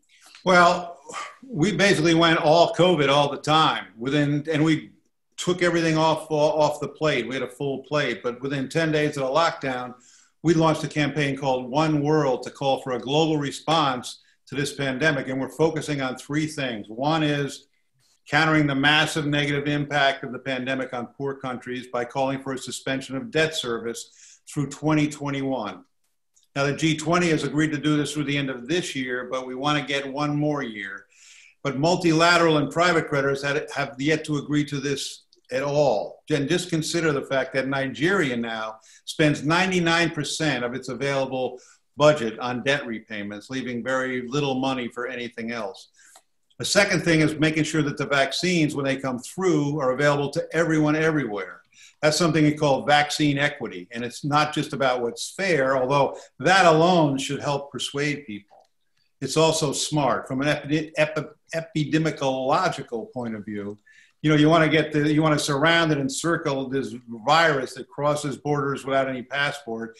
So you've got to deploy vaccines systematically with a plan that has the best chance of shortening the lifespan of the pandemic. Healthcare and essential workers first, vulnerable groups second, and so on. There's this coalition of the willing. Countries, big foundations like Gates, multilateral institutions that are responsible for global health, like Gavi and the Global Fund. They've created a vehicle and a process for this vaccine equity thing, but too many countries are not engaged. And the United States has announced that it won't be, which is a mistake, because as we say, and it's a pretty good line, none of us are safe until all of us are safe. The third thing we want to do, I'll be quick, we just want to think about how to build back better, but not just build back better, but build back different, because this pandemic has uncovered that a lot of our institutions are weak. There's glaring inequalities in countries and between countries. So when we put things back, what needs to be different? And we're developing policy to work on all of these issues. So Tom, if you could go to Washington, D.C. and work your magic and change anything in terms of the way Washington works, what would you do? Well, if I had that great power, I'd have a few things to say. One, make them pick their own battles. It's one thing, to disagree or stall the odd bill, but to debate for months and months with no conclusion is just so harmful to the country. Why let legislation sit without action or use the Capitol building just as a place for political sport? That's inexcusable. Now, I have my own views about who's more right or wrong and what needs to change, and I will vote on that. But leaving that aside, the fact is that neither the executive or the legislative branch of our government has handled this pandemic appropriately. Neither one has ensured our safety or our security. The Congress hasn't fought as a body for the good science that is our best ally in this fight. It's fighting instead about whether science is really fact or opinion. A third thing is, I would say, we used to have a bipartisan consensus on most national security issues, and we don't have that anymore. And I think because of that, we're less safe.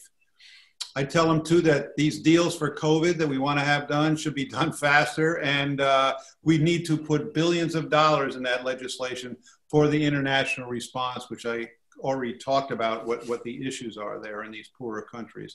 Lastly, I'd just say, we didn't elect you just to run again. We elected you to lead, so help yourself and do some leading. Good. Hopefully they'll watch this and they'll hear this. Tom, what would you like to tell? So this is our target audience here is emerging leaders who want to go out there and make an impact on the world, a positive impact. You've done that. You've done that in a very unconventional way by being an entrepreneur, then being a Fortune 500 CEO, and then by working in the nonprofit world at a very high level. How do you do that? How do young people do a path that has been as rewarding as yours has been for you? I think you love what you do, and as rewarding as it has been for the world. Well, I would say, there's no shortage of things to do, but you've got to determine what best turns you on and who could use your help. For starters, just scan the UN Sustainable Development Goals. There's plenty there. You find something you like, climate change, whatever, learn everything you can about that issue. And if possible, I always recommend this. If you haven't traveled, drop out and go travel. Fill up your passport. I don't mean, you know, just going to London or Paris, but get off the beaten track to Africa and Asia. Travel is probably the best and cheapest graduate school you can buy. I learned more traveling than I ever did in school. And I know now this is hard to do because of COVID. We can't go anywhere. That's why we're here remotely. But one day, you know, to quote President Trump, this pandemic is going to go away. And that's true. That's a true thing. That is a true thing. Employers, whoever they're going to be, are going to respect a line like that on your resume, and you'll stand out more. But I would just say that it gave me great self-confidence and perspective, and that stays with me. But this is also, this age now is sort of the age of social purpose, and it's increasingly true with, you know, the millennials and the Gen Z people who are out there. I know that's a lot of you who are out there now listening to this, but there's a plethora of organizations, and that list is growing all the time, that can use your energy and use your knowledge. You know, there's foundations, advocacy organizations like the One Campaign, or think tanks, any number of NGOs, or even a journalism career. You might even want to be a politician or be on someone's, you know, political staff. So that would be some basic advice I could offer. That's great, Tom. Don't you wish you were 25? Boy, do I ever. I do. I sort of felt I was sort of born, I sort of had born with golden age, but you know, this is a very exciting time to be. And if you're excited about activism or factivism, this is a great time because, you know, your peers and, you know, there's just so much change has to be made. And I think there's a lot of, so many people willing to chip in and fix it. Very interesting times. Yep. Well, Tom, thank you very much. You are a role model. Thanks for sharing your insights, your story, and keep on doing what you're doing. Well, great to talk to you, Pattie, and happy birthday. It's 50 years old. It's sort of the baby boomer age of a presidential organization. Thanks. Great to see you. Bye-bye. Great, Tom. Bye-bye. Thank you, Pattie, and thank you, Tom, for leading the way to a better future. Lyndon Johnson had an extraordinary understanding of how to deploy government to advance the national well-being. Next, former top LBJ aide Tom Johnson, who was later a CEO of CNN and a renowned pioneer of TV and print journalism, talks about today's levers of power for good with Dr. Rajiv Shah, a physician, former USAID director, and now president of the Rockefeller Foundation. Dr. Shah is one of America's leading public policy innovators. Tom and Dr. Shah will discuss how combining technology with action can change the lives of millions and how to pursue an equitable post-pandemic recovery. Dr. Shah, thank you so very much for participating in this 50th anniversary of the LBJ School. You're the son of immigrants. You grew up in Detroit. How did that shape your career, your aspirations, and your belief in America's promise? Well, thank you, Tom, for having me, and thank you for your extraordinary leadership in so many ways across so many parts of society, including at the LBJ School. You know, my parents, as you mentioned, immigrated here in the late 1960s. They came really without any financial resources at all, but they did come with a firm belief that if you came to the United States, frankly, went to school, did well, worked hard, that this was the land of opportunity, that you would rise as a family, you would offer your children untold opportunities to do well. And that basic American dream has been instilled in me since I first had a chance to go to India and see where my parents actually grew up and the kinds of neighborhoods they came from, and put that in context. So I've always kept that with me, and that's been a big part of why I feel so fortunate to have had a career where I've gotten to be in roles where I serve others and try to really extend that hopefulness and that sense of aspiration to people who otherwise don't have that. But you're a medical doctor. You have an education in health policy and in economics, yet your career has largely been in philanthropy and in government. Why did you pursue this course? Well, I grew up wanting to both be a doctor and help people, and wanting to be, frankly, an economist and sort of change the nature of societies to make them more successful and to create more opportunity. When I was very young, I had a chance to visit where my parents were from, and I just saw a level. I might have been 9 or 10 or 11. And I saw levels of poverty that, frankly, I hadn't known existed growing up in suburban Detroit in a very nice suburban neighborhood. And I kind of got me thinking, well, why do some nations do so well and others struggle to provide opportunity to their people?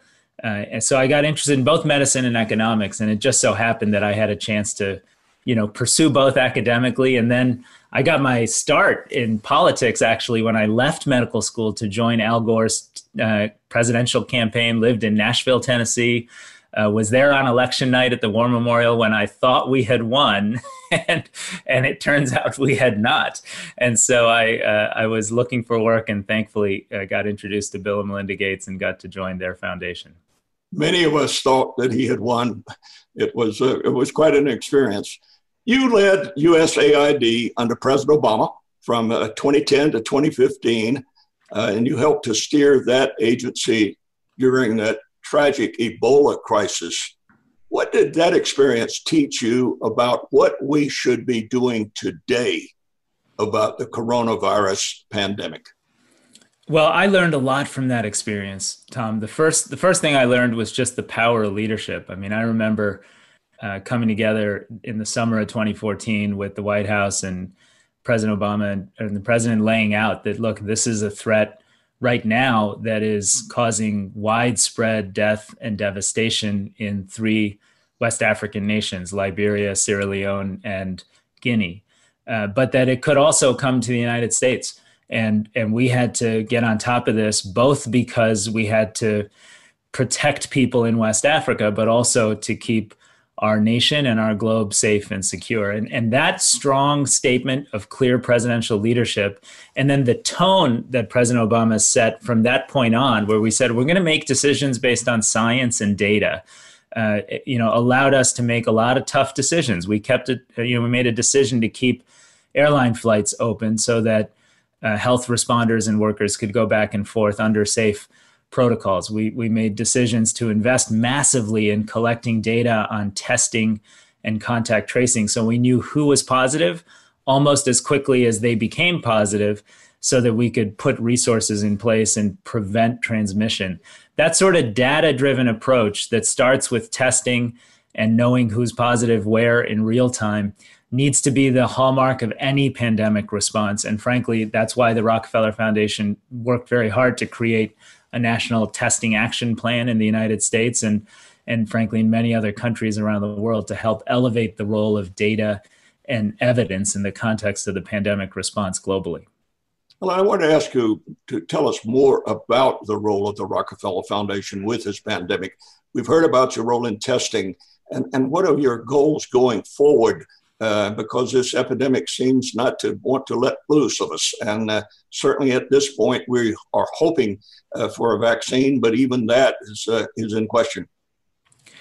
Well, I think you're right, Tom. We look at the landscape and believe that coronavirus, COVID-19, will be a significant pandemic threat through 2021 and in the United States and most of the industrial world, and probably through 2022 and maybe 2023 in much of the emerging economies around the world.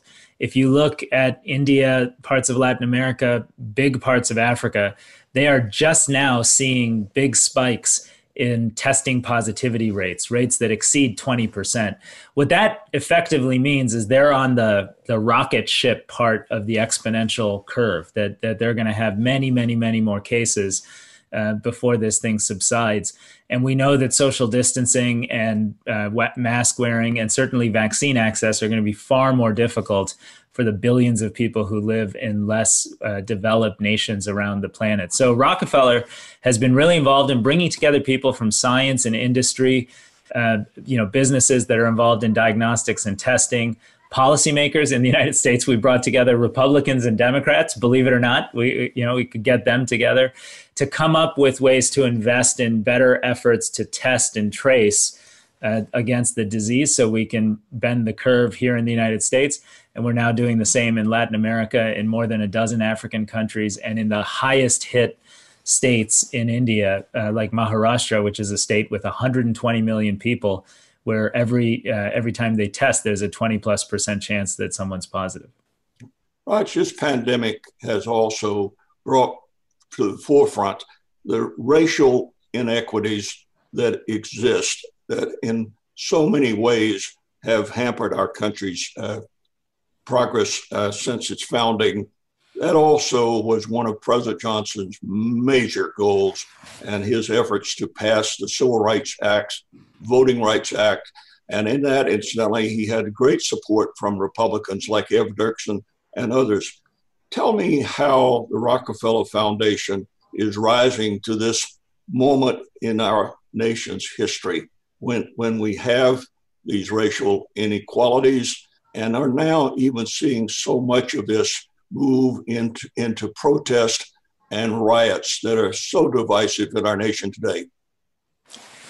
Well, Tom, I appreciate that question. I know that in your service as a trustee of the Rockefeller Foundation, you brought real leadership to this issue. But John D. Rockefeller himself started the foundation in part through a real Northern Baptist ethic around healing racial inequities in the United States. And many of the foundation's earliest efforts more than 100 years ago were aimed at that objective, including the support for important universities like Spelman and Morehouse, as well as efforts to expand both disease control and expand educational opportunity throughout the American South. Today, we take that strong legacy forward with a sense of pride and commitment, and we have been active on COVID-19 because Black Americans have a 5 times higher likelihood of being hospitalized from COVID, and that tracks to a much higher mortality rate as well. So we are supporting, I think, the largest and most focused racial equity experiments or efforts to address COVID using community health workers in Baltimore and assessing the results of their work by focusing on African-American communities. We're supporting pastors in Georgia to get the message out to certain communities. And across the nation, we're working to recruit lower income and minority populations into a large-scale national testing and public health awareness campaign and effort. And that's just true because it's critical, because it's part of our institutional history, and because it's very much about meeting the moment today. I would also note that we recognize that African-American and minority communities have been so much harder hit economically than the general population. They make up a much bigger percentage of essential workers. Women in particular have 54% of the job losses in the United States have been women, despite the fact that they are 39% of the labor force. So it's been an extraordinarily inequitable distribution of harms that have been caused to the American public. And so that's why we say COVID-19 has both illustrated and exacerbated the inequities that have for far too long defined American society. So many young people today want to make a difference with their lives. President Johnson wanted this school of public service to make a difference itself. If you could sort of give advice to a 25-year-old Raj Shah out there watching this now, knowing what you know now, what advice would you give to a young person? 25 is only a number younger than 25. What advice would you give if they would like to do so much of what perhaps you have done and are doing? Well, Tom, I was so moved to see and hear from the students directly about their own experiences and aspirations at the LBJ school. And at the end of the day, I would just say follow the mantra, get in the arena. It is only by doing that you get a sense of feeling like you've made a contribution. It's only by doing that you let those energies flow and you get the rewards of feeling like you're serving others. And frankly, it's only by doing that you learn enough to kind of have some battle scars and some learnings that help you be more effective and grow in your career over time. And one of the things I admire about the LBJ School and the way students have articulated their own aspirations is it's all about getting in the arena. And I'll tell you, when I was in that age, I was in medical school. I actually was the recipient of a scholarship that allowed you to go to med school and simultaneously work towards a doctoral degree in a scientific field. In my case, it was around health economics. But the point is, the school was paying me to go to med school. And I really wanted to get in the arena, and I didn't know how. I just didn't know how. So I kept asking one of my friends, who happened to be Al Gore's kind of personal aide, whether I could join the campaign. I got rejected 3 times. And then their campaign was not doing that well against Bill Bradley in the primaries. And they decided they would kind of shed a lot of their staff and move the campaign from DC to Nashville, Tennessee. And I reached out a 4th time, and my friend said, well, they won't pay you, but if you get in your car and you go, here's a person you can volunteer for, and then, see what happens. So I went to my professor, who my department chair, who managed my scholarship, and I said, hey, I'd like to take a break and do this. And he's become such a good friend of mine now, Dr. Sankey Williams. And he looked at me and he's like, Raj, that is, we've been given this scholarship for decades. No one's ever said, I want to take a break to go volunteer on a political campaign. But I just had that desire. So they let me do it. And because they let me do it, I learned, I started at the bottom on that campaign and got to work my way up to a job where ultimately I was getting paid, I think, $350 a week. It launched my ability to be in the arena a little bit. So I just would say it's hard. I know it's hard. It involves taking risk. And I just hope you as students have people around you that will support your aspirations to be in the arena. Raj, we've just seen the passing of Ruth Bader Ginsburg. And I think all of us continue to be really so saddened by that loss. She was a visiting scholar at the Rockefeller Foundation's Bellagio Center and actually wrote her book, Women, Men, and the Constitution, Key Supreme Court Rulings. What made her so special? And what are the lessons for those, particularly the students, but for all of us who are viewing that? What made her so special? And what are the lessons of her life as you see it? Well, Tom, as you know, the Rockefeller Foundation is so proud to have for decades been a platform that allows extraordinary leaders to take some time out of their very busy careers and reflect on what they're learning along the way. And she was a recipient of a Bellagio Fellowship where she was asked to reflect on her Supreme Court casework. I think she was a lawyer at the time for the ACLU. And she took time out and wrote that piece that became so important to the future of her career and to American judicial thinking. I think the lesson is I only met her a couple of times and didn't know her that well, but I, from afar, would just say that the lesson was this fierce determination to be the absolute best at what she was doing and to do that on behalf of others. In my view, she had a fierce ambition to serve our country and to make it more equitable and to bring the very best of legal thought and scholarship to that task. And obviously, I've had a chance to see the CNN documentary, which I think is such a special piece that describes how she did that. But that persistence, in my career, I'm so grateful. I've gotten to meet a number of people who won the Nobel Peace Prize, from President Carter to Nelson Mandela to Dr. Norman Borlaug, another Rockefeller alum. And I'd say the one thing I'm always struck by is those individuals they just are passionate about something and they stick with it for 50 years. And I imagine that Ruth Bader Ginsburg, it was that passion that kept her going until the very, very end for this country. Well, Raj, we are nearing the end of this wonderful interview. The Rockefeller Foundation now has passed its 100-year mark. And I just thought as we come to close, why don't you share with us your vision for the Rockefeller Foundation going forward into this next 100 years? Well, Tom, the reality is often it is in the toughest moments and the darkest moments that we give birth to great ideas, great innovations, and amazing leadership that, transforms society for the better. LBJ's presidency started in a dark moment, and he reshaped a sense of American aspiration around inclusiveness and equity and justice. And in the same way, I think at the Rockefeller Foundation, we look around right now and we see folks in the street marching against racial injustice. We see too many Americans, 203,000 have died already from COVID-19, most unnecessarily. We see the loss of economic activity and educational attainment of lower income and minority kids in particular, and a recovery and a devastation economically around the world that has now pushed almost 500 million people back under an expanded definition of the poverty line.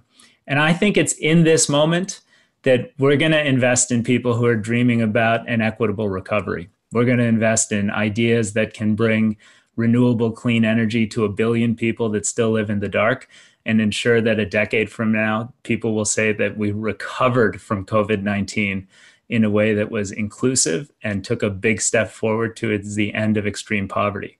We're going to invest in new data systems that allow us to see real time where pandemic threats are as they emerge without government interference, so that this never happens again across our country and across our planet. And we're going to continue to be a platform, as we've been for 100 years. So the next generation of Ruth Bader Ginsburgs can reflect on what they're learning and get back into the arena strengthened and more capable of creating change and building a better world. So we're very hopeful. I think the LBJ School is also very hopeful, and it's an honor to be here with you today. Well, Dr. Shah, we are so grateful to you for your participation today.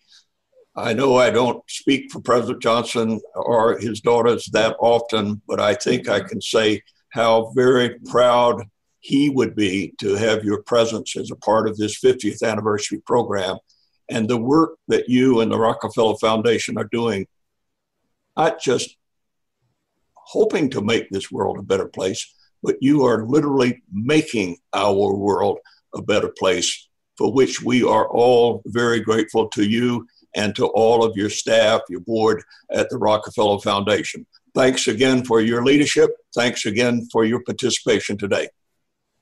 Thank you, Tom.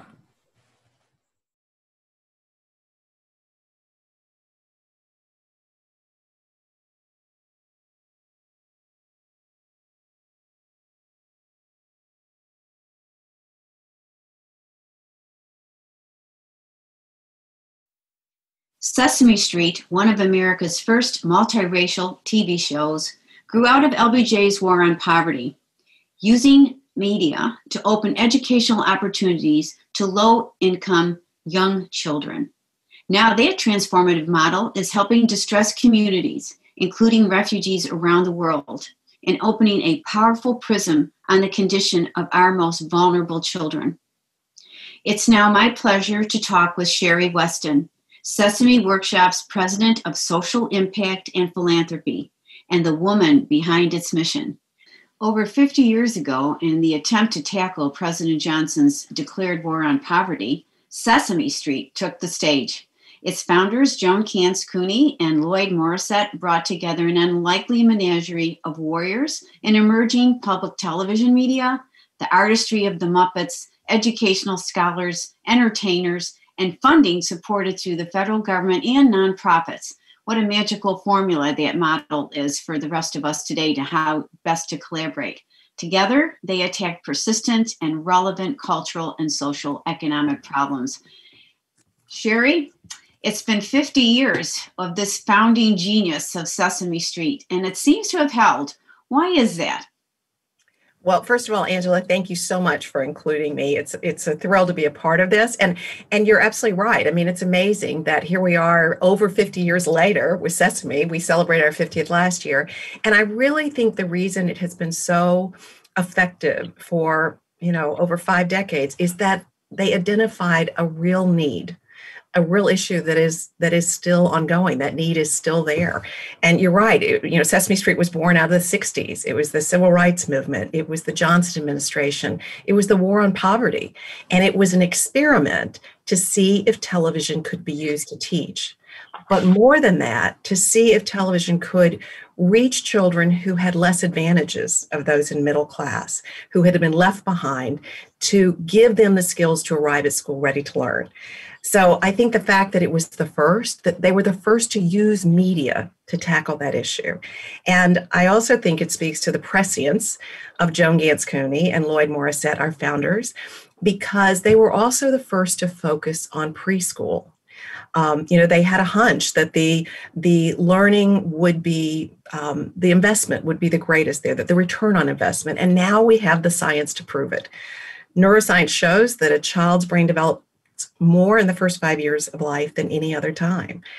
The other things I think are really interesting in terms of their prescience is it was also the first show that was designed very deliberately to appeal to adults as well as children. That's why Joan brought in Jim Henson and the Muppets and celebrities and musicians and parodies and humor, because she thought that the learning would be deeper if an adult were watching with a child. So again, today we have the science to prove that's precisely how a child learns, through engagement with an adult. And we know it worked. There have been over 1,000 studies on Sesame Street. We're steeped in research in all that we do, both formative research and then proving outcomes with summative research. And the fact that we know we can make absolute difference in terms of learning outcomes through now not just television, but all forms of media is why we're still here 50 years later. And I must say, if you think of today and the power of educational media and the need to reach children with distance learning, I mean, I can't think of a time that Sesame Street is needed more, with over 1.5 billion children around the world out of school. 1 billion. Yeah, I hadn't, when you think about that, 1.5 billion children. And this is just, I guess, as you use the term prescient, it really is. It's in over 150 countries now, tackling a wide range of social issues specific to specific countries, like challenges like girls' education in India, HIV/AIDS in South Africa, and humanitarian response in the Middle East and Bangladesh. And that seems to be so wonderful that around the world, people know Muppets, probably more than any other single character. They know the Muppets. What is the most critical Sesame success in other countries, and how has your founding principles guided you through this expansion in other cultures and other countries? Well, it's true. We're now seen in over 150 countries around the world. We like to say that Sesame Street has become the longest street in the world. But I love the story that Joan Gance Cooney, soon after Sesame launched in 1969, said that she thought she had created the quintessential American show. It was a multiracial cast on a stoop in Harlem. And within a year, Brazil, Mexico, Germany all reached out and wanted their own local productions, because the need for early education is universal. And, in many of those countries, we have created completely local versions. So the model remains the same, to your point. It's still combining educators with researchers, with the creatives and the production, but specifically designed to meet the needs of children in each country. So we work with local educators, we work with ministries of education.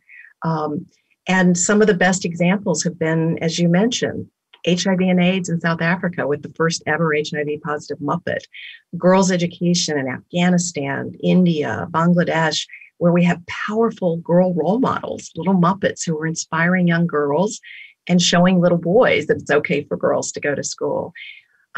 But when you ask what's one of the best examples, I would have to say our more recent work in the humanitarian space with a new Arabic production called Ahlan Simsim, which means Welcome Sesame. And this came out of the fact that there were more children displaced than any other time since World War II because of the Syrian crisis. And we knew we had to do something to help. So we partnered with the International Rescue Committee, the IRC, we created this all new production, Upon Simpson. And it's not only television and every form of digital, but it's also direct services with the IRC and research to help prove what's most effective for children in conflict. And just as I mentioned, we create even local Muppets. If you can think about the storylines that children would be able to identify with and characters they could relate to. So in Holland Simpson, you will have not only Cookie and Grover and Elmo, but two new Muppets, Jod, who had to leave his home and becomes best friends with Bosma, a little purple Muppet. And so you can see we're modeling storylines of acceptance and understanding and including the critical social emotional skills that children need to thrive. So, and I have to say, coming back to your original question about why are we still around 50 years later, I think it's because of the number of firsts. That's another first. You know, just like in 1969, we are reaching children who have no other access to quality early learning.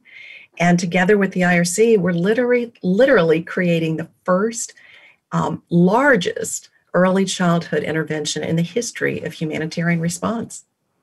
And you're doing it in so many different unique ways. One of the things I'd like you to talk to everybody about is what you do with the families, what you do with the dads and the moms. So people always think about Sesame Street as a children's show and trying to work with children to help them cope. Help them, first it started with the alphabet and counting and Count Dracula, and now we're talking about how you cope with displacement, which is a far different place than numbers. But part of this is also getting to the families, to the moms and dads, and to the communities. And talk a little bit about that, Sherrie. Well, you make a good point. You know, people think, I think they often think of Sesame Street as the letter of the day, the number of the day, of literacy and numeracy. But it has always been so much more. It's always been what we call a whole child curriculum, you know, because from the beginning, we worked with Harvard educators, with researchers, and we know that children need the social emotional skills to thrive. Our mission is, you know, to help children everywhere grow smarter, stronger, and kinder. And I always think that sounds like a clever tagline, but it is so true. It's smarter, yes, in the cognitive basics, but stronger in terms of resilience, in terms of health, kinder in terms of empathy and understanding. And that's what allows us to address some of the most challenging issues for children and to give tools to those adults, parents, caregivers in their lives, because that is so important when you're dealing with really challenging issues. You know, Sesame becomes a catalyst for the engagement between adult and child, as well as the content for the child. I think for those who grew up watching Sesame Street or you know, are old enough to remember, you know, when Mr. Hooper died, this was the first time a children's show, rather than recasting Mr. Hooper, they dealt with it head on and did an entire episode to teach children about loss, grieving, and death, because we're always looking at real world issues from the lens of a child. And it's what's allowed us to tackle such tough issues, but in a child-friendly way, in a non-threatening way. We work with partners on the ground too. Most people may not realize this, but a program called Sesame Street and Communities, where we go off screen into communities working with local service providers, much like we're doing in the refugee space. Mm-hmm. And so we learn from those organizations on the front lines, because we're empowering them with Sesame content, resources, videos, WhatsApp, you know, printed pieces, whatever is most effective. And we learn from them what they're dealing with and what's needed. So that's what led to our initiatives around parental addiction, incarceration of a parent, homelessness, because we were hearing from them that there were absolutely no resources for young children. And these are issues that people don't think of as a child, an issue affecting children, and yet they do. So that is a place where we are able to work very effectively with parents and caregivers as well as children. And if I go back to Joan's prescience, that appeal to adults is a huge asset. I think the idea that you're talking about, you know, going through the lens of a child and then thinking about the entire child, the entire ecosystem around a child. Sherrie, tell us a little bit about your procedures of how you choose the partners and how you choose the issues. I know you do a lot with research, looking at research and cutting edge research, but you also have these cultural challenges that people are facing globally. So how do you make that decision about where you're going in? Absolutely. It's a combination of ways. We are a research organization, so a lot of time is put into looking at trends and issues affecting children where we know we can make a difference. We can't do everything, but that's what led to our humanitarian work because, again, the largest number of people displaced since World War II and half of whom were children. It's what led to our military family initiatives. At the height of deployment in the U.S., literally, there was an article on the front page of the New York Times that said over 700,000 families with young children were facing multiple deployments, and yet there was nothing to help the youngest members of the families understand that. There were no tools, there were no resources. And that's led to our work with military families that is ongoing, helping children deal with deployment, with a parent coming home injured or changed, even with the loss of a parent. Another one is autism. When I think about it, it was because we saw that 1 in 58 children were being diagnosed with autism. So how could we not address such a pressing issue? And it's one of my favorite initiatives. It was called See Amazing in All Children, to help destigmatize autism, but also to raise awareness and understanding. And empathy. And we even created another first, Julia, who is the first Muppet with autism. And Julia not only allows children with autism to see themselves and feel less alone, but she also helps others understand why Julia might be a little bit different. Focusing on what you still have in common. When Big Bird says to Abby that, just because Julia doesn't look you in the eye doesn't mean she doesn't want to be your friend. She does things a little bit differently in a Julia kind of way. She has autism, very direct, very clear. And I think that work can just absolutely be groundbreaking in terms of changing people's attitudes and behaviors and reducing stigma. So it's a variety of ways that we come to these issues. But as I mentioned earlier, it's also through working with partners on the ground who share with us what the needs are and what are the issues that they're seeing children struggle with.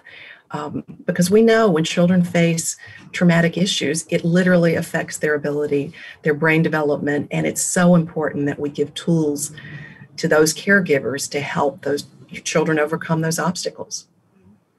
Sherrie, when you think about the very beginning, that's what I call sort of a magic sauce. When you had a collaboration of people who normally you would think like television and kids and education, that magic sauce is still working today because your collaboration is rich in terms of across sectors, across country.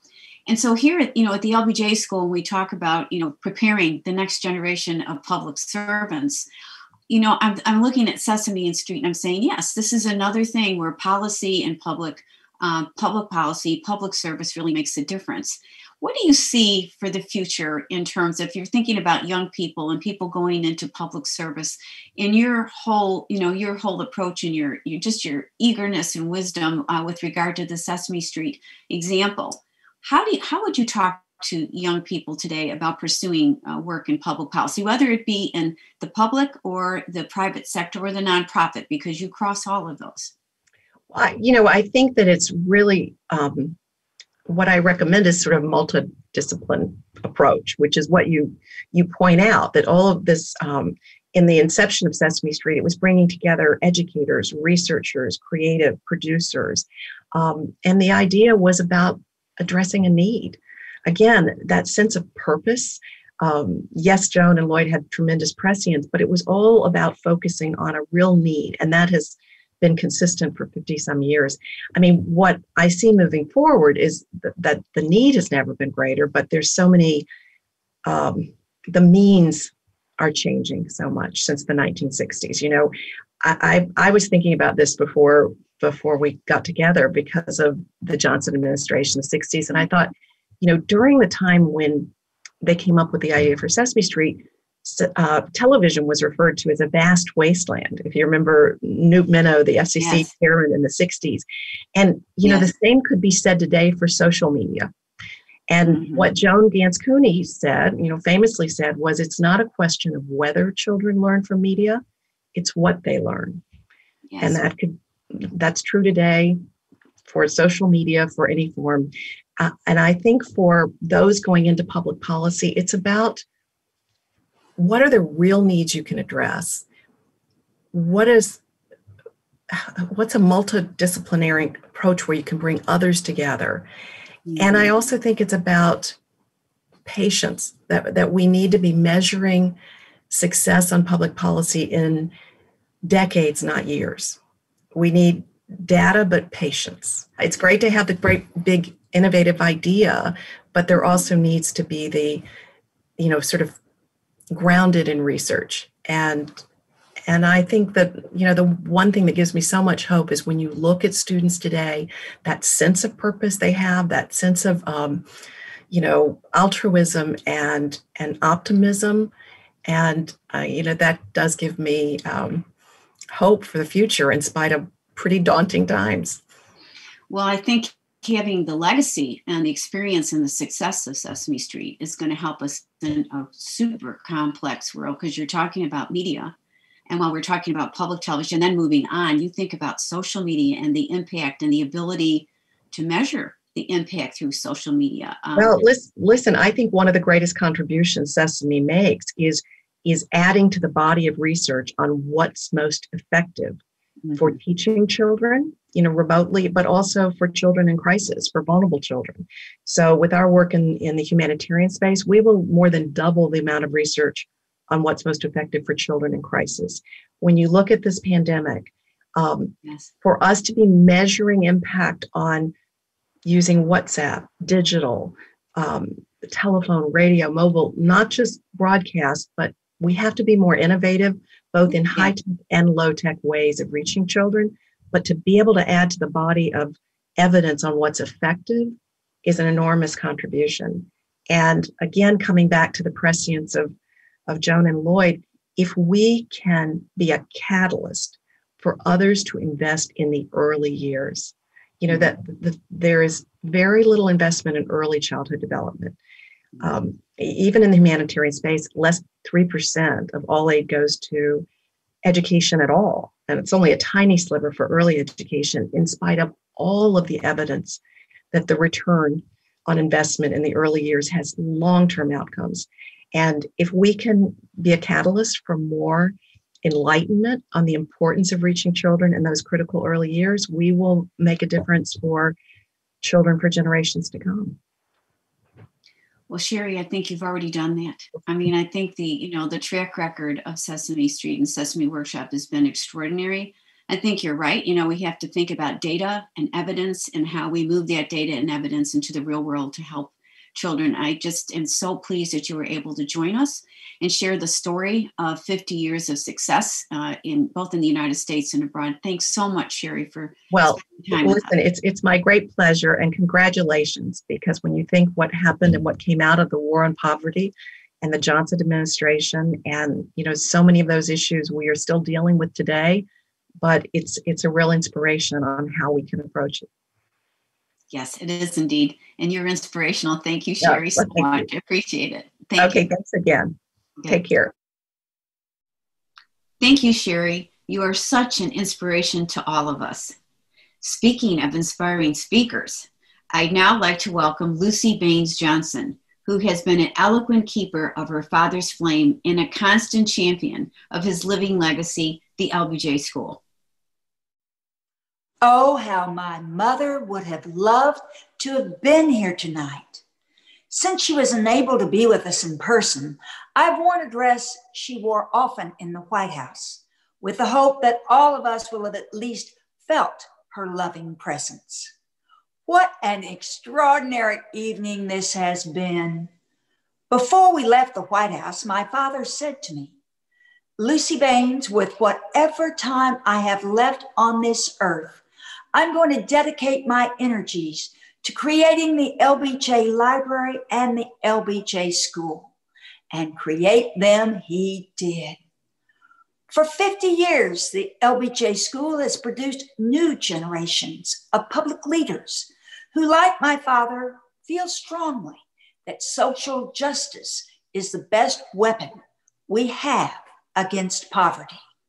New generations of leaders who believe that it is essential for people to have the same opportunities, regardless of the colors of their skin or their background or where they came from. My father believed that this country offered the capacity for you to come from any walk of life and fulfill your fondest dreams. But he also believed that it was public servants and the nation's leaders in every arena who were the ones who could open the doors of opportunity to us all. It was his dream to provide new generations of the best and the brightest the education they need to be today's most compassionate and effective leaders. And that dream has come true in the leaders the LBJ School has produced over 5 decades. It would thrill my father to watch his living legacy, this school, convene bold and innovative thinkers who are in the arena tackling today's most complex problems with an understanding of the past and a commitment to the future. The LBJ School was my father's link to eternity. The LBJ students were my mother's hope for tomorrow. At a time of crisis and uncertainty, it's so inspiring to hear the creativity, the hope, the promise. That's the LBJ School. Those are the LBJ School students. As the grandparents of 16, my husband and I are counting on them. Please join us next week, October the 12th, for our second LBJ Forum, Defining a New Destiny, and to continue these important conversations. Good night and God bless. Thank you so much for watching. Please join us at 7 p.m. Central, 8 p.m. Eastern Time on Monday, October 12th for LBJ Forum 2, Defining a New Destiny. Register free at www.lbj50.org. Thank you.